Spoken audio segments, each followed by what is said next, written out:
Radio Pirate. Pirates Wanted. Please stand up! Voici les radios Pirates News avec Jeff.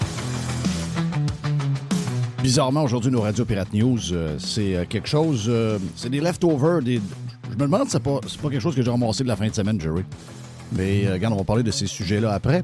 Mais justement, vous dire que les radios Pirate News sont présentées par G Solutions Fissure. Vous avez une fissure dans votre fondation. Ça, c'est pas le fun. Vraiment pas le fun. Faites comme le père à MC. On l'appelle Papy. Moi, quand j'en entends parler, j'entends parler de Papy, qui avait une fissure dans sa fondation et il l'a fait arranger par G Solutions Fissure. Donc, une équipe extraordinaire accréditée CAA Habitation. Il dessert la grande région de Québec, la Montérégie. On peut les rejoindre à 1-833-Fissure. Radio Pirate. Radio Pirate. Tabarnache, Mr. White. Oui, il laisse aller, là. Hein? Ah non, c'est une machine, là. C'est quoi l'histoire? Tabarnache. Mr. White. Quel producteur incroyable. Il est à veille d'écouter du New Order. Manger des huîtres. Hey, juste vous dire qu'on a fait un... Ben, d'abord, premièrement, regarde, je vais être bien honnête avec vous autres. On est rendu quasiment mardi en fin de journée.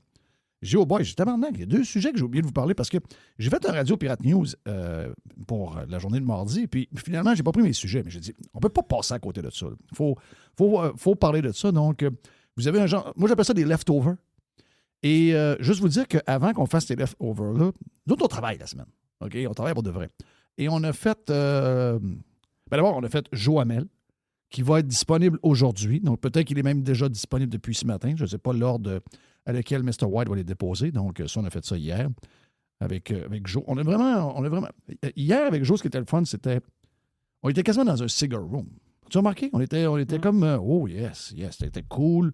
Les deux pieds sur le puff. On fume un gros cigare. Puis, on prend un cognac. Tiens, toi. Je retourne dans mes vieilles années. Et... En après-midi, on a eu Frank de Fireburns. Donc, on a un podcast cette semaine. Je ne sais pas quand est-ce que Mr. White va le mettre. Probablement vendredi. Et sérieusement, c'est un superbe podcast parce que Frank a du gaz.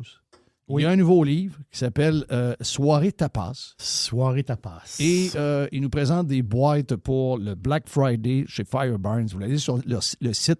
Je pense que c'est 20-25% de rabais pour les boîtes asiatiques et la boîte traditionnelle de sauce barbecue, tout ça. Donc, puis Frank est venu. Frank, c'est un good human being. Good human being. Fin, fun. Puis le livre, là, pour l'avoir vu... Là, si vous cherchez son livre, c'est Frank Ménard. Alors, tu cherches avec Frank Ménard, tu vas tomber dessus. Dans plein de places. Canadian Tire, plein de places où vous pouvez trouver des livres de même, là, des livres de bouffe. Il y en a. Là. Canadian Tire, vous arrivez à des racks quasiment à caisse, puis vous allez voir son livre. Frank, good guy. Donc, PO, on s'ennuie de toi, on a hâte de te voir. Mais Frank, ça faisait longtemps qu'on l'avait vu, puis good person. Good person. J'aime ces gens-là, tu le sens, tu le files. Il y a 5 chiens. Il y a 5 chiens. Yes. Dont un pirate. Dont un pirate, celui qui lui manque un œil. Donc, à venir cette semaine, petit podcast avec Frank, à peu près d'une 40-45 minutes ou à peu près. Les deux sujets que je voulais vous jaser, Jerry, c'est d'abord, je vais vous parler de Magali Dubaï Picard. OK? On a glissé un mot dans le warm-up d'hier, mais on n'a pas fait entendre l'audio de ça. On n'a pas fait entendre qu'est-ce qu'elle a dit de ça. Moi, d'abord, tu le regardes aller et tu te dis, Chris, pour qui elle se prend, elle? Ça, c'est la première affaire. Elle a la tête grosse de même. Là. Moi, ça, je comprends pas parce que je pensais que cette fille-là s'était calmée les nerfs avec l'histoire de Dubaï. Oui. Dubaï, ça l'a rebaptisé. Elle a perdu son nom. Son nouveau nom, c'est quoi son prénom, elle? C'est Picard. Oui, mais son prénom, c'est Magali. Magali. Ben, moi, c'est Mac Pic. Là. Ben, c'est Mac Pic, mais c'est Mac Dubaï. Mac Dubaï. Elle a été... Mac Dubaï. Non, elle a été rebaptisée à grandeur. Là. Ah non, mais c'était pas édifiant, là, cette affaire-là. Non, mais moi, être elle, tout ça de même, là. Être elle, à partir du moment où ça arrive, je reste low profile en tabarnak. Là. Mais elle, quand tu lui demandes, là, es-tu allé à Dubaï, qu'est-ce qu'elle répond? Oui. Elle dit oui. OK. C'est quelqu'un qui demande, es-tu déjà là à Dubaï? Elle dit oui. Puis comment que Elle n'a même pas eu le temps de se pogner un café assis chez Starbucks. Non. Il a fallu 40 ben de Chris. Le chocolat Dubaï, elle l'a mangé dans l'avion. Là. Hey, chocolat Dubaï. Arrête. Parle pas de ça, toi. Ah oui, t'aimes ça? Toi? Ben écoute, si vous aimez les Kit Kat, J'ai jamais goûté. si vous aimez les Kit Kat, regarde, c'est... regarde, moi, le chocolat Dubaï, là, sérieusement, j'avais pas d'idée c'était quoi. Là. Je suis allé manger la première fois il y a 3 semaines, un mois, quand je suis allé en Floride, puis j'ai été chez Crumble Cookies. Sérieusement, ça te casse les genoux. Là. Je vais te poser une question. Mais t'as pas besoin d'aimer le dessert parce que c'est quand même bien... Bien D'abord, c'est un équilibré, bon ça, chocolat. C'est Le genre de tu sais, c'est comme une... Moi, ce qu'on appelle ça, pas une gaufre. Moi, moi, ce que j'aime... Genre de gaufre. Tantôt, tu parlais de la Kit Kat. Ce que j'aime de la Kit Kat, c'est que c'est sucré, évidemment. Là. Mais c'est pas over sucré. Non, comme parce le que c'est chocolat. la gaufre qui prend le C'est plus ça, de place. c'est ça. C'est juste un enrobage. Ben, c'est un peu ça aussi. Donc... Faudrait que je vois, que je goûte ça. moi, c'est des pistaches, c'est ça? Hein? C'est des pistaches? Oui, Exactement les ça, pistaches, pistache. Il y a un Pistache. genre de filament aussi. Là, je me rappelle pas du nom. Il appelle ça de la pâte de cheveux d'ange. Et voilà. Ah, c'est écœurant. C'est vraiment, vraiment bon. Là, Alors, pour tu dire finis de quoi. parler de bouffe, là. T'es plus capable. Christophe. Une des affaires aussi que j'ai montré cette semaine, je vous dis ça demain. Chez Costco, les beignes de Noël. Genre de sacs congelés. Tu sais, les beignes, là. D'ailleurs, il y a une rumeur que quand on va être chez Dixie, Ah, c'est plus qu'une rumeur. c'est plus qu'une rumeur. J'ai pas mal une confirmation. moi. Je pense que dans les desserts, ce que je vous ai pas dit, c'est qu'il va y avoir des beignes de Noël de maison et c'est la recette à Jerry. Non! Oui. Ben, c'est pas ma recette, c'est la recette de ma blonde.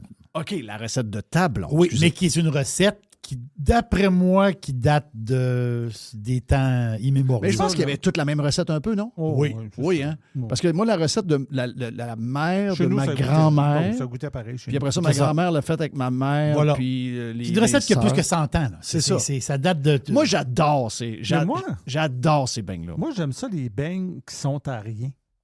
Ben, c'est ça. Mais c'est ça, beignes-là. je ça. sais, mais j'aime ça. Tu sais, Puis- tu les fais congeler, là, tu sais, mettons, parce que tu en fais des grosses batches. Ouais, ouais. Puis tu fais juste les mettre doucement au four après ça. C'est comme s'ils sortaient de la genre de patente. Je sais quoi, La friteuse.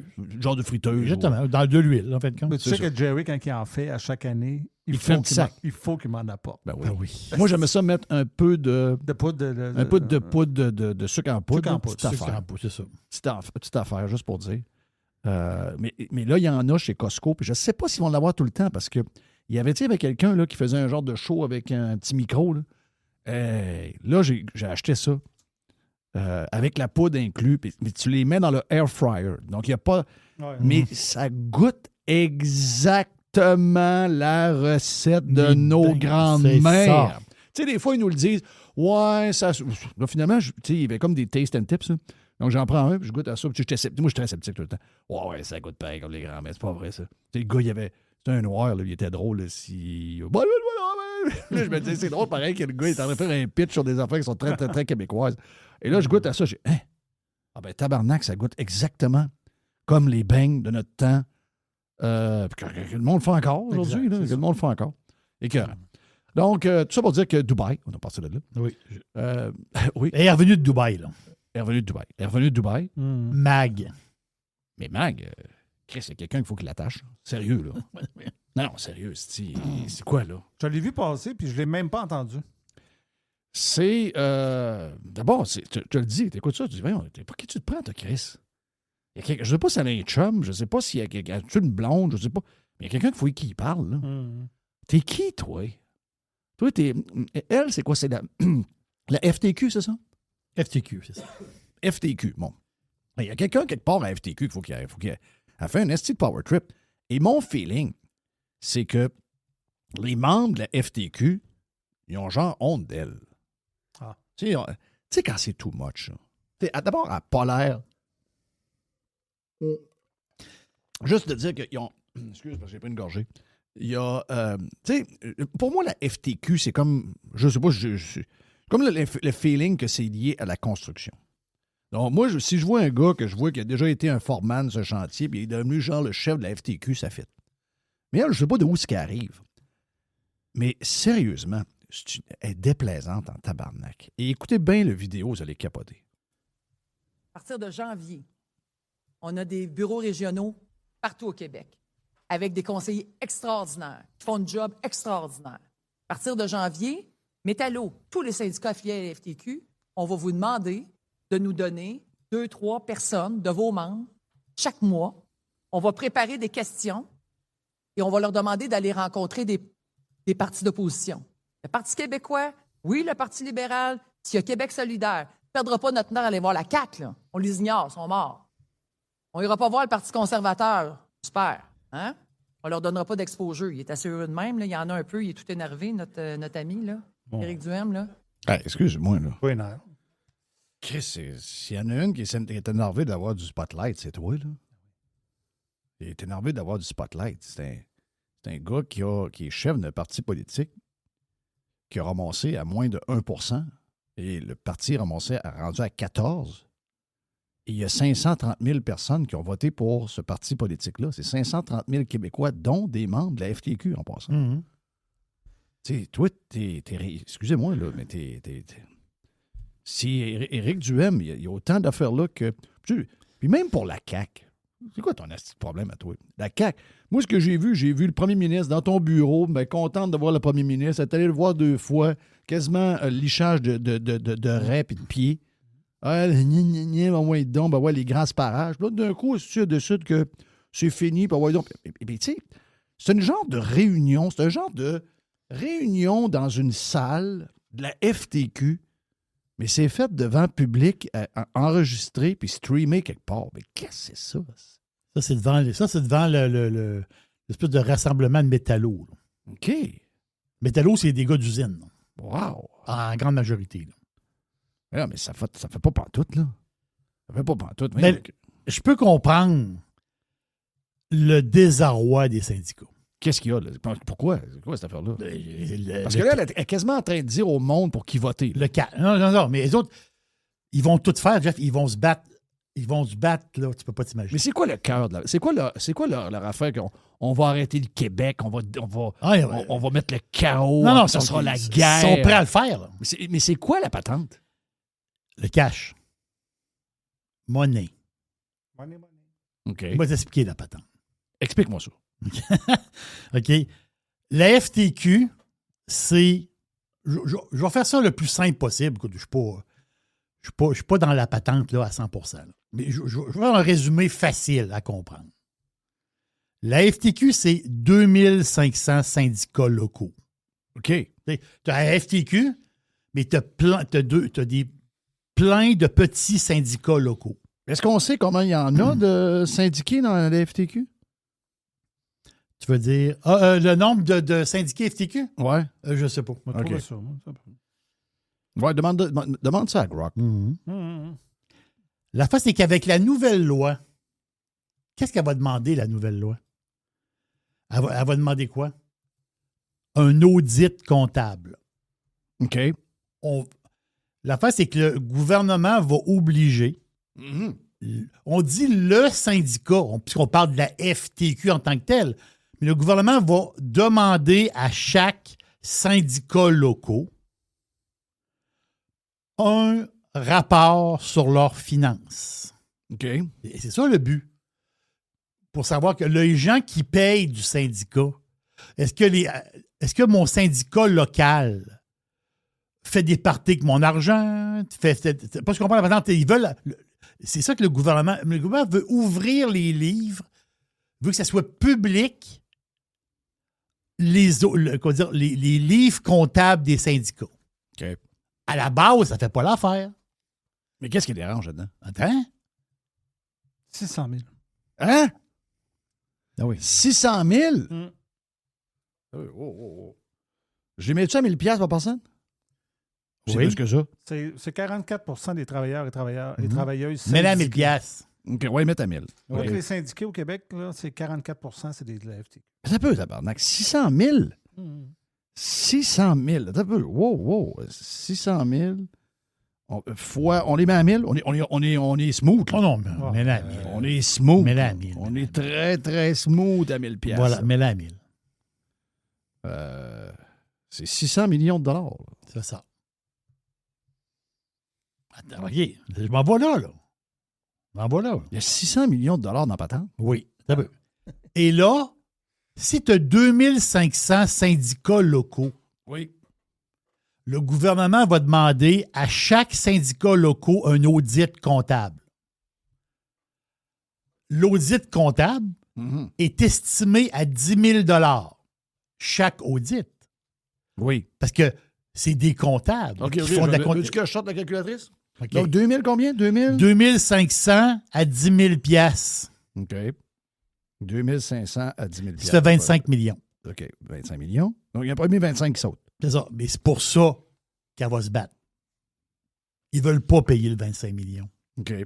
Y a-tu d'autres choses là-dedans? Dans la patente d'audit, y a-tu... Si le gouvernement découvre qu'ils prennent de l'argent des travailleurs... Oh non, c'est ça. Là, je suis pas allé là. Ben, il y a jusque-là aussi. Là. Oui, mais là, ça, je suis pas allé du côté des qu'est-ce qui va... Moi, je suis allé juste du côté monétaire. Oui. C'est que si la loi passe, Oui. ça coûte 25 millions aux syndicats. Wow! Les crevettes dans les crevettes dans le nombril. C'est pour ça. Ben, ils ont de l'argent, là. Mais c'est pour ça qu'ils vont se battre, pour le 25 millions. Parce que c'est une estimation du syndicat qui disent que on met 10 000 piastres par audit, mais ça peut aller jusqu'à 15 000 piastres par audit. Tu sais, les bureaux de comptables, ils ne travaillent pas pour rien. Non, c'est ça. Bon, les autres, puis la face, c'est que c'est d'ouvrage, là. Mais Il ça. faut toute comptabilité, tout ça, là. Avant ça, les autres, ils faisaient le patente fling-flang dans leur affaire. Mais moi, je pense qu'il y a plus aussi, dans le sens que, mettons, on l'a mis à 1000. Et mettons que c'est 1500. Mettons que c'est 1500. Donc, au lieu d'avoir 600 millions de revenus, c'est 900 millions de revenus. Puis mettons que le gouvernement rentre là-dedans puis il dit, ben là, c'est parce que vous allez chercher de l'argent dans les poches des travailleurs. Oui. Puis sur le montant que vous allez chercher, il y a 25 du montant que vous allez chercher qui va directement au travailleur pour l'aider dans sa situation. Négocier, C'est ça. représenter. Le reste, là, Si un genre de fonds de grève, on s'il sait pas arrive quelque trop. chose. Exact. On ne sait pas trop, là. On ne sait pas trop qu'est-ce qui arrive avec vous autres, là. Le reste, c'est pour les employés de la FTQ, puis sûrement des bons repas au restaurant. Des bons restaurants, des visites à la COP 30 au Brésil. Un voyage à Dubaï aller-retour avec une pause de 5 minutes entre les deux. C'est ça. L'esti de politique sale à marde, payée par les travailleurs. Ça, moi, je peux te dire une affaire. Peut-être que les plus vieux, ça ne les a pas d'arranger. Mais les gars de 40, 45 ans et moins en construction, ça les fait chier en tabarnak. Ça, je peux te le dire. Ça les fait chier pas à peu près. Parce qu'il y en a souvent... Moi, il y en a un qui me dit, qui est un bon pirate que je salue, il me dit, moi, je suis pas loin de 3000. C'est ça. Lui, c'est pas loin de 3000 piastres, OK, en syndicat. Là. Ça veut dire qu'il est possible que sur le 3000, qu'il y ait 2200, 2300 piastres, qu'il y ait pour toutes sortes de nananes, de gugus, de tout ce que tu veux, mais qui n'a rien à voir avec lui. Rien. Donc, ça se peut que le gouvernement dise, à partir d'aujourd'hui, tu vas juste ramasser l'argent que tu as besoin pour aider les travailleurs, puis avec le fonds de grève. C'est ça. Ça se peut que ça coupe de moitié, là. Oui, d'abord, ça se peut que ça coupe de moitié, mais tu as le 25 millions à payer. Et en plus, tu as 25 millions à payer parce qu'on a besoin d'audit. Voilà. Wow. Donc, le château de cartes tombe. Le fun. Mais je veux dire, le fun tombe. Mais elle, là, je pense qu'elle dit, là, si, mettons, nous autres, on annonce ça, les pirates vont sortir dehors, on va virer la ville à l'envers, on va jammer les ponts, il n'y a rien qu'on fera pas, vous allez voir si on va... Il arrive quoi, nous autres? La police est à la porte 10 minutes après. Là. Ben, ça fait un peu 6 janvier, là. Ouais, 6 janvier, d'arriver à la fin, tout le monde broyait. C'est un peu ça qu'ils annoncent, ça. C'est un peu ça qu'ils annoncent. Ils parlent de guerre. Mot que nous, on ne peut même pas utiliser, même dans le sens, tu sais, juste dans un sens, c'est une image, Chris. Bon, on n'arrivera pas avec des tanks puis des drones. Là. On n'arrivera pas avec des drones. Mais non, c'est guerre. Mais toi, on ne peut pas utiliser ce mot-là. Eux autres, pas de problème. Ouh! Hein? Ça va mal. Passe à la TV, je suis content. Elle est en train d'imiter Éric Duhem. Je leur donnerai pas d'exposure. Il est assez heureux de même. Là. Il y en a un peu. Il est tout énervé, notre ami, là. Éric Duhem, là. Ouh! Hein? Ça va mal. Passe à la TV, je suis content. Là, le PQ de... Wow. Ah, merde. C'est pas... Là, c'est ça, c'est l'autre monsieur. Il y a un monsieur avec la barbe blanche qui arrive. Ça vient d'où, ça? Ça vient de... Je sais pas d'où ça vient. C'est un site... il m'accroche un peu, là. Ah ouais? Mais on peut parler, ici. Ah, gadon. Ça va être le temps, il va en avoir des élections. Je t'assure, Luc, qu'on partage toute ta frustration. Moi, je pense qu'on a une fenêtre extraordinaire pour s'impliquer en politique partisane, mais il va falloir trouver notre bon cheval pour faire la course. Ah, le bon cheval. Elle le dit dans une entrevue, c'était écrit son cheval, arrêtez. Ah oui. Voyons, franchement. Vous allez travailler pour le PQ. Exactement. Vous allez essayer d'embarquer vos travailleurs là-dedans. Alors que les travailleurs là-dedans, il y en a à voir. Est-ce qu'elle a eu des rencontres, elle, avec le Parti québécois? Ben, c'est ce qu'elle dit. Voilà. Ben oui. C'est déjà fait, ça. C'est déjà arrangé, là. Le Parti québécois, là, c'est un parti de... Il n'y aura pas la patente de loi, là, va sauter. C'est un parti qui est redevant aux syndicats, là, déjà. Là. Ils ne sont même pas encore élus. Ben non. Le Barnac. Puis ça fait longtemps que le PQ mange dans les mains des syndicats. Depuis toujours. Ça a commencé avec la berge. Si vous voulez savoir pourquoi le Québec est oui. tout croche. C'est ça. ça. Exact. Si le Québec est tout croche, c'est ça, pardon. Pas d'autre chose que ça. Puis ça, on y travaille. On est extrêmement préoccupé par l'échiquier politique. Ça ne sera clairement pas avec les libéraux qu'on va faire ça. La semaine prochaine, à 8h30, jeudi matin, on va avoir les 3 chefs des partis d'opposition. Paul Saint-Pierre Plamondon, Pablo Rodriguez et Ruba Gazal, qui vont venir nous parler. Ruba Gazal. C'est Ruba Gazal. Elle peut se dire quoi, là? S'il y en a une qui n'a pas d'exposure et qui doit être contente de passer à la TV, c'est Ruba Gazal. Là. Elle est rendue à 4 des sondages, quoi. Tu disais quoi, M. Ward? Non. Moi, j'en reviens pas, là, ce que j'entends. Là. Ah non, on dirait un sketch. Là. C'est affreux. Là. On dirait un sketch. C'est affreux. Le barbu, tantôt, c'est minable. Excuse-moi, c'est minable. Ah, oui. Vraiment minable. Malgré que ça va mal, la seule opportunité qu'on a, c'est qu'on a des élections dans 10 mois. Si on passe à côté de ça, puis qu'on laisse un gouvernement venir au pouvoir et qu'il abroge pas ça dans les premiers jours de leur règne, c'est le début de la fin. On est à la guerre. François Legault a dit cet automne que ça allait brasser. Ben, il avait raison. Moi, je vous le dis, on est en guerre. Il faut que le 1er mai, on soit capable d'avoir une grève sociale au Québec. Ça veut dire qu'il faut paralyser le Québec. Ben voyons. Tu prends la rue puis tu la bloques. Ça, c'est le fun. Non, c'est des j'imagine que la police est arrivée après, là, j'imagine. Non. OK, il n'y a personne d'arrêté là-dedans? Non. Nous autres, on peut pas, eux autres, ils peuvent. Nous autres, on peut pas. By the way, le mot guerre, là, on a parlé récemment avec quelqu'un là, qui était allé dans des guerres. Oui, il y avait des montagnes de corps. Ouais. C'est peut-être pas le bon mot à utiliser. C'est pas une... Des montagnes de corps. Les pelles mécaniques n'ont pas assez de temps à faire les trous. La guerre, c'est ça. Là. On va aller voir s'il reste encore quelques secondes. Paralyser le Québec, bloquer les rues, etc., pour les intérêts des grandes corporations syndicales. OK, c'est juste ça ici. Bon, ben voilà. C'est ça, peut-être. Quelque chose, hein? Quelque chose. Tu as des parties avec des bouteilles de scotch à 100$. Des parties, je l'ai ici, là. Je veux dire, il y a eu des parties de la FTQ, là. C'est toutes les affaires qui sont sorties en début d'année, là, de cette année, 2025. Et ça veut dire... c'est pas grave. La bouteille de scotch est à 110$, puis sur le bill, puis c'est le gars qui travaille que tu parles tantôt, là, mais lui, les autres, ils l'ont payé la bouteille de scotch. Ils l'ont payé, pas vrai. Ça. Mais lui, quand il arrive à SEQ, il regarde le scotch, il dit « Christophe, il est cher. » Là, il arrive, « Ouais, mais je vais me prendre un... » c'est correct, moi, je l'adore, là, mais je vais me prendre un scotch, un bon rye canadien, qui fait parfaitement la job. Il aurait pu faire la job mais j'ai pas l'Écossais à 110$. Mais non, c'est sûr. Ben, autres, dis donc. Lui, là. L'exécutif syndical, là. C'est ça. Crise de nuisance, en plus.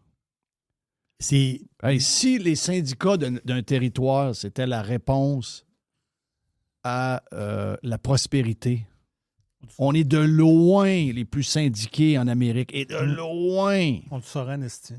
Si c'était ça, là, si c'était 40-50% du monde syndiqué égale prospérité d'une place, on serait riche en sacrement. Mais ça donne qu'on est les plus pauvres, la gang. D'après moi, c'est un lien. Ah, oh, j'ai pas de bon sens, Jeff Fillion est anti-syndical. Je ne suis même pas anti-syndical. Regarde, arrêtez-moi ça. Mais quand j'entends des patentes de même, oui, je le deviens en ciboire, par exemple. Tabarnache. Pour qui qu'elle se prend, elle? Fait sa fine. Éric Duhem, va te dire de quoi? Je t'écoute parler, là. Contre Éric Duhem, tu fais un débat, tu fais pas 5 minutes, là. Tu pars en pleurant, là. Tu pars en pleurant, t'as pas ce qu'il faut, là. T'as pas les mots, t'as pas la structure dans ta tête, t'es pas capable de suivre, là. Éric Duhem va te manger, là. Ouf. Radio Pirate. Do you like it? Yeah! RadioPirate.com. Faites partie de l'invasion. RadioPirate.com. Radio Pirate. 100% 100% Pirate. J'ai un autre sujet. Bernard Drainville. Drain. Bernie? Bernie. Qu'est-ce qui se passe avec Bernie? Bernie est devenu notre ami. Lâchez-moi avec les GES. Lâchez-moi avec les GES. Vous avez dit ça. Oui, pour le 3e lien. Oui. Là, vous allez voir, il patine, là. Mais il essaie de nous envoyer le message que lui et sa gang, là, si c'était d'eux autres, là, les histoires de GES puis le pourcentage de l'accord de Paris de 2015, je pense, ben ça ne peut pas arriver. Donc, ça ne peut pas arriver. Il ne dit pas de même. On va le dire, c'est quoi? Moi, je l'ai lu. C'est... si jamais on veut atteindre en 2030 les scores que l'accord de Paris, qui est une petite folerie, là.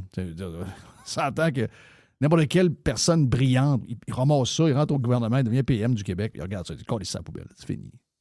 Il n'y aura plus, comme Trump a fait, il n'y en aura plus d'histoire de Paris, là. Il n'y aura pas de Paris, il n'y aura pas de Barcelone, il n'y aura pas de Dubaï. Chinois, Les Chinois, colle ça à la poubelle, là.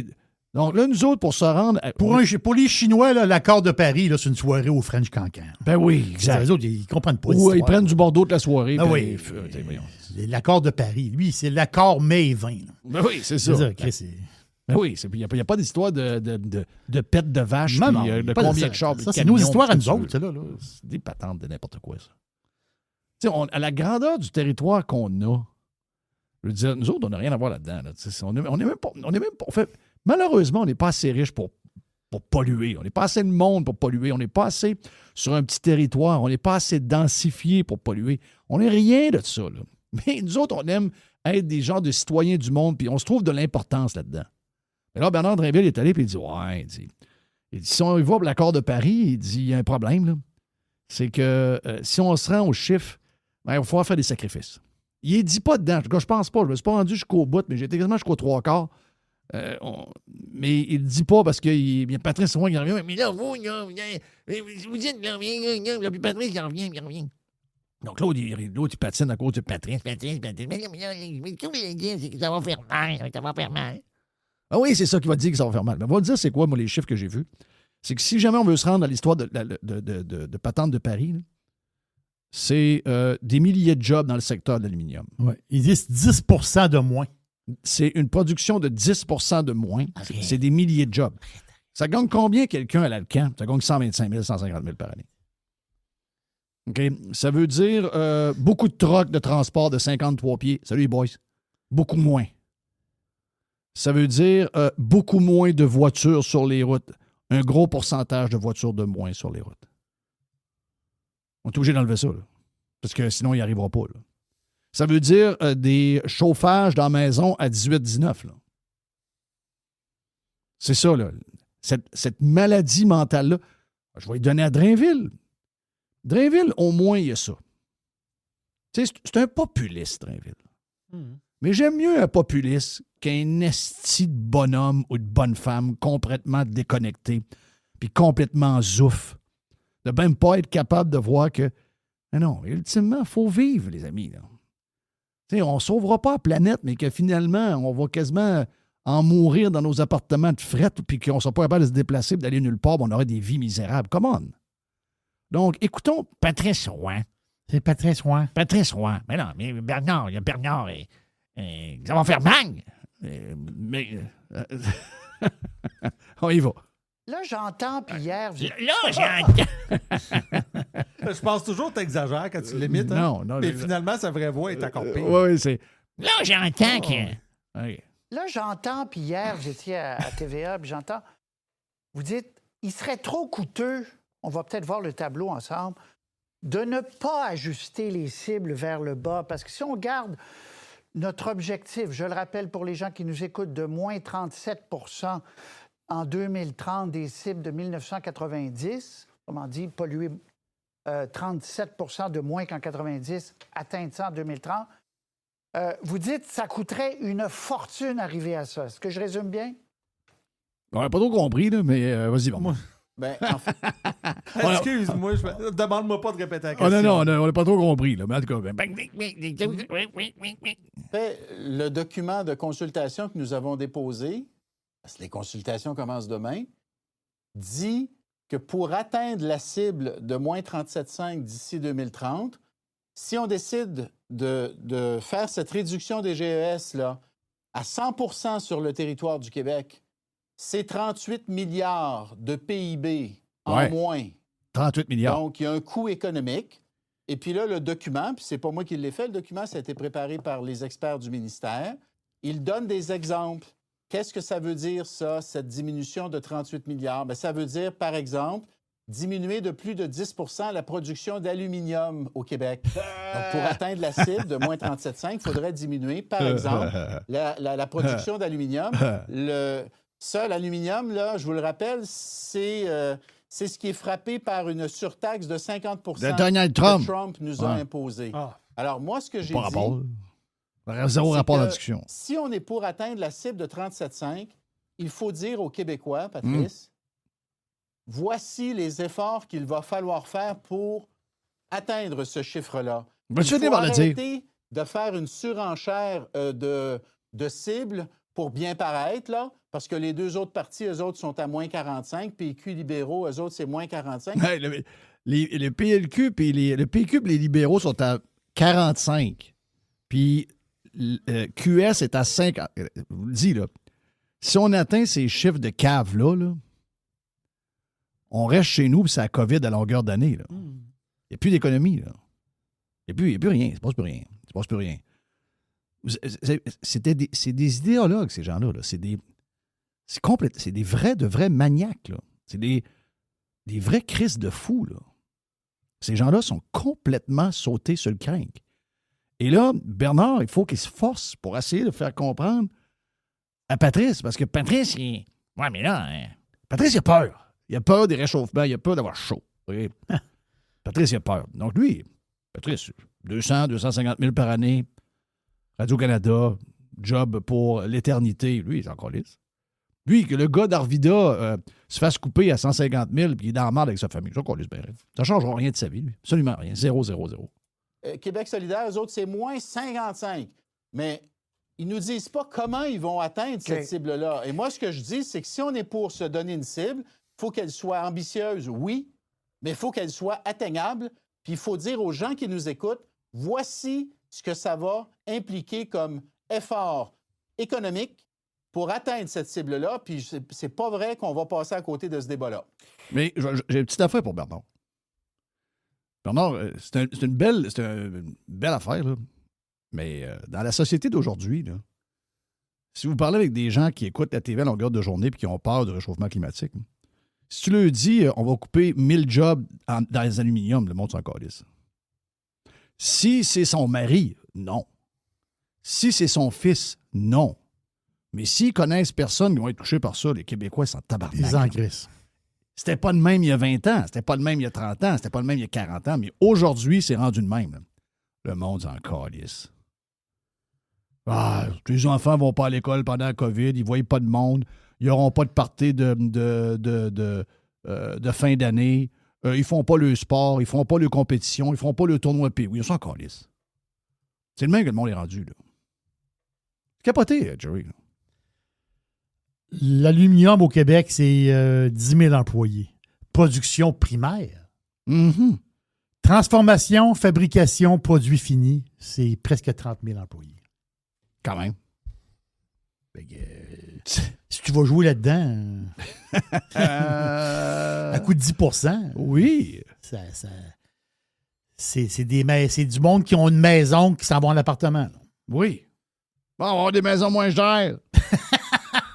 Yes, on va avoir des maisons moins chères. Ça, c'est des rêves qui s'effondrent totalement. Parfait, on va avoir des maisons moins chères. Mais, non, mais attends un peu. Mais au moins, les cibles de Paris vont être respectées. Mm-hmm. Au Québec. Oui. Incroyable, hein? Vas-y, Bernie. Drain. Mais donc, vous n'êtes pas un spectateur parmi d'autres, vous êtes le ministre de l'Environnement. Vous jugez que la cible est irréaliste, elle est trop coûteuse. Ah oui, ça fait 4 fois qu'il te le dit, man. Oui, il te le dit. Chris, ça fait 4 fois qu'il te le dit. Tu vois qu'il te le dit, c'est comment, là? Mais vous, là... Vous êtes le ministre, vous. Non, on a travaillé ensemble, là. Hein, on se connaît. Vous êtes le ministre, vous. Hein? On se connaît, là. Ça fait quoi, ça, que ça fasse mal à l'économie? C'est pas grave. C'est dangereux, le changement climatique. Ah, mais vous, là! Mais vous, c'est quoi qui va arriver, là? Hein? Économiquement. Non, je ne suis pas rendu là. Je suis pas rendu là. Je vais prendre cette décision. Nous allons Il veut pas y prendre répondre, cette décision du gouvernement. Une fois que les consultations seront terminées, on va entendre les experts, les groupes qui vont venir plaider les uns après les autres. Plus de cibles, moins de cibles. Bon, enfin, on va entendre tous les points de vue. Ouais. Et à la fin, on va prendre une décision. Mais ce que je vous dis d'emblée, c'est que selon le document qu'on a déposé, il y a bel et bien un coût économique pour atteindre la cible actuelle de moins 37,5. Écoutez, on a atteint à peu près la moitié de la cible en 30 quelques années. Parce que le 19 de diminution, là, ça, c'est depuis 1990. Donc, de 1990 à 2022. Non, mais compliqué. Donc, en 32 En fait, là, si je vais l'expliquer mieux que lui. Oui. Depuis 1990 à aujourd'hui, ils ont baissé de 19 les GES. S'ils veulent arriver au montant de l'accord de Paris, il faut qu'ils fassent le 19 le même, parce qu'il faut que tu arrives à 37,5. Il faut que tu le fasses en 5 ans. Voilà. Donc, le château de cartes tombe. Ben, il n'y a rien qui marche. Rien qui marche. Voyons, Chris. Puis tu penses toujours bien pas qu'ils ne sont pas rendus au bout du rouleau? Tu sais, ils sont rendus au bout du rouleau. À travers ça, on améliore des affaires, mais il y a de plus en plus de chars sur la route, de plus en plus de camions, il y a de plus en plus de monde. Oui. On rentre à peu près 100 000 personnes de plus par année au Québec. Là. On est rendu... en 90, on était à 8 millions, on est rendu 9 millions. Il y a 1 million de personnes de plus. Il n'y a pas beaucoup de vélos sur la route là, aujourd'hui. Ben non. Non, mais là, vous, le Bernard. Vous, là, monsieur. Bernard. Réponds-moi, Bernard. Connais ta femme. Oui. Vous, là. Ouais. C'est vous le ministre, là. On travaille ensemble, là. Oui. On se connaît. Hein? Et vous, là. Qu'est-ce que vous pensez de ça? Lui il veut, tu sais ce qu'il veut y faire dire? Il veut y faire dire que c'est un climato-sceptique. C'est ça. C'est ça qu'il veut y faire dire. Oui. Une chance pour moi, le ministre. Et si il fera une astuce de saut. Moi, je te l'enverrai chien à tabarnak. Hey, j'ai reçu le rapport. Tu veux rien comprendre? J'ai reçu le rapport, j'ai lu le rapport. Paris, faut tourner dans le cul. C'est tout. Ça y est, c'est terminé là, la discussion. Paris, merci beaucoup, au revoir. Vive Alcan, vive Jonquière. Jonquière, yes, Paris, fuck you. Allez vous acheter une bonne bouteille de Bordeaux, puis crissez-nous patience. Tiens, toi. Oh, ben oui, si boire. C'est le niaisage. Oui, mais on va consulter. Tu consultes rien? Finger! C'est 10 off. Il n'y a plus aucune consultation. Il n'y a pas aucune consultation. Là, tu sais quoi? Tu vas voir la gang qui va arriver. Là. Toute la gang de Mongols, de marginaux qui vont arriver. Ouais, non, mais il y a l'augmentation de l'eau. L'eau, c'est arrêté. La statue à New York, en vois-tu encore? Les photos de 1880. Tu sais, quand le début de la photo, c'est quoi? C'est 1860? La marque de l'eau est à la même place. Là, la marque de l'eau est exactement à la même place. Bon, mais collez-nous patience. Depuis 1860. Merci. Collez-nous patience. On a obtenu une diminution de 19 des GES au Québec. Et l'autre moitié du 37, il faut l'atteindre en 5 ans. Ouais. Alors, tout ce que je dis, c'est que c'est très ambitieux, sans le dire. Ça. Bernard Drinville, vous le dites sans le dire. Vous le dites de toutes les manières possibles, par respect, j'imagine, puis c'est très bien avec la commission parlementaire qui commande. Mais vous dites, moi, Bernard Drinville, et nous, au gouvernement, on juge que c'est pas réaliste que le coût soit de 38 milliards pour abaisser ça. Mais oui, mais ça fait 6 minutes qu'il te le dit, man. Moi, je fais oui. Moi, je suis plus capable. Non, mais c'est drôle, tu sais, il y a une expression québécoise, là, c'est « t'es dur de comprenure ». Chris, tu fais-tu... C'est quoi aussi l'autre expression? Tu fais-tu de la... C'est quoi qu'on disait quand il y a quelqu'un de la misère quand il commence à être sourd, là? Tu fais de la... Voyons, c'est... Il y a une expression qui va avec ça. Le gars, il veut rien... Le gars, il veut juste... Je vais vous dire maintenant. Je veux vous entendre me dire que vous croyez pas à ça, vous autres, des changements climatiques. Hein? C'est ça que je veux comprendre. Ah non, Bernard, à la place de Bernard, j'aurais dit t'es sourd, toi, Ouais. tabarnak! Je te dis qu'il fait de l'oreille. Lui. Ah Fait oui, de- fait des- il allume, Chris. Mais dites-moi, là, vous, là, vous parlez. Mais là, est-ce que vous êtes en train de me dire, ben oui, je te le dis! Mais c'est pas ça, Patrice. C'est pas. Patrice, que moi, ce que je vous dis, c'est pas moi. Disons-le clairement. Je dis pas que c'est pas réaliste. bon. Je veux m'en aller. Bernie qui est là-dedans. Ils vont faire une commission parlementaire. Ben, tu sais comment ça va finir? Tu sais comment va finir la calice de commission? Là, Patrice, Il n'y a rien qui va changer. Patrice, il fait l'entrevue, puis il arrive de Paris avec Charon. Oui! Si prends ton vélo, puis va faire du vélo. Fais ton asti d'entrevue avec Zoom. Oui! Il va rencontrer Charon. Oui, il va rencontrer Charon, le voleur de manteaux. Charon qui veut revenir au Québec. Les Ben joueurs, oui. là... Ça fait 20 ans qu'il est parti, Blaster veut le pays. Tu fais de là, toi. Reste là-bas. Ah oui. Tu sais, il y a des beaux manteaux là-bas aussi. Là. Oui, mais il reconnaît plus son quartier. Là, c'est son manteau qui se fait voler. C'est lui qui s'est volé le manteau, hein? Ouais, le quartier a changé un peu. Le quartier a changé. C'est plus rough un peu. Oh. C'est ça le coup. Une fois qu'on l'a établi, le coup, alors là, on va entendre les experts. Ça aurait pu quand même durer 30 secondes, ça, là? Oui. C'est vrai pareil, hein? Même 30 secondes, on va trouver ça long. Qui vont venir nous soumettre d'autres points de vue. Hein? Ce que je vous dis, c'est que d'emblée, avec ce qu'on constate, c'est coûteux et sur Il le... demande encore! Mais vous, là, vous trouvez ça coûteux, là? Ben, ça fait 7 fois que je te le dis, là. Je peux te leur dire encore, là. plan économique. Et puis, je suis pas prêt à dire que la décision est prise.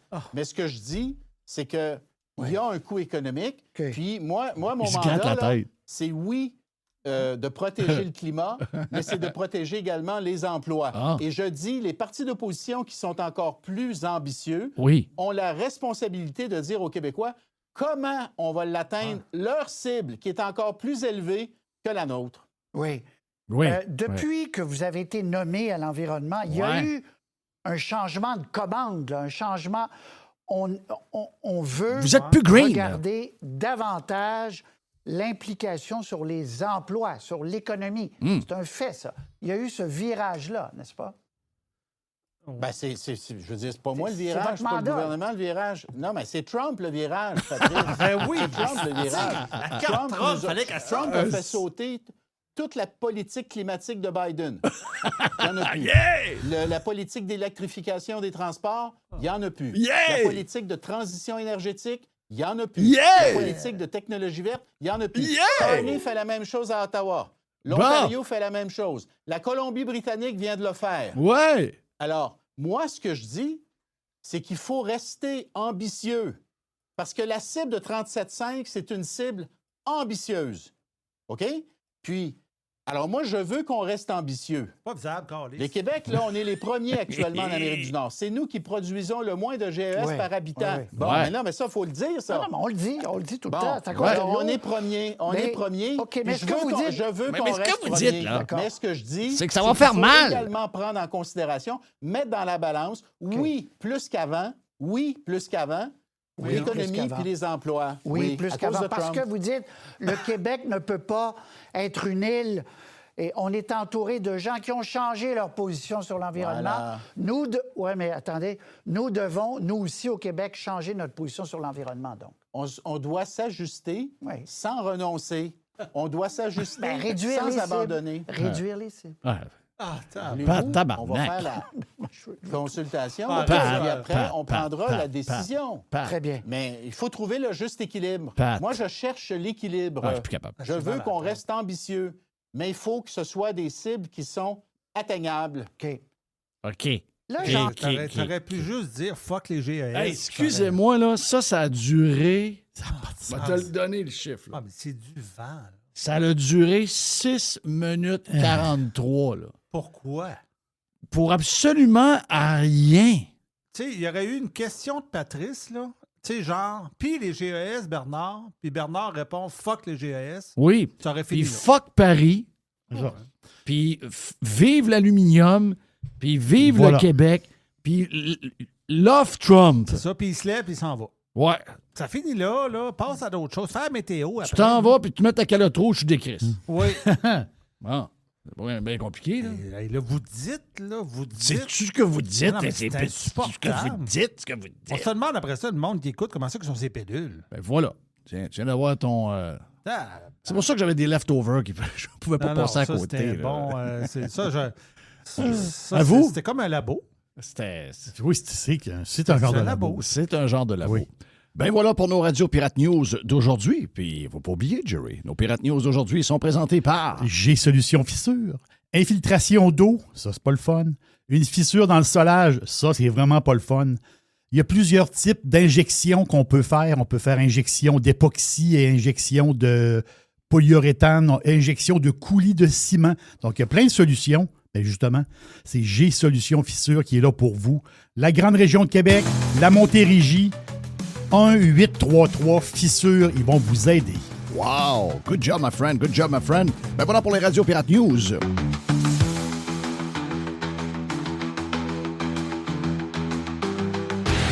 Enfin! Pirater, c'est légal. Radiopirate.com.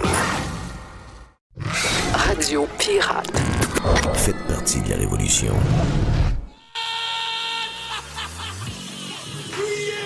Fuyez pour vos vies! Bitcoin.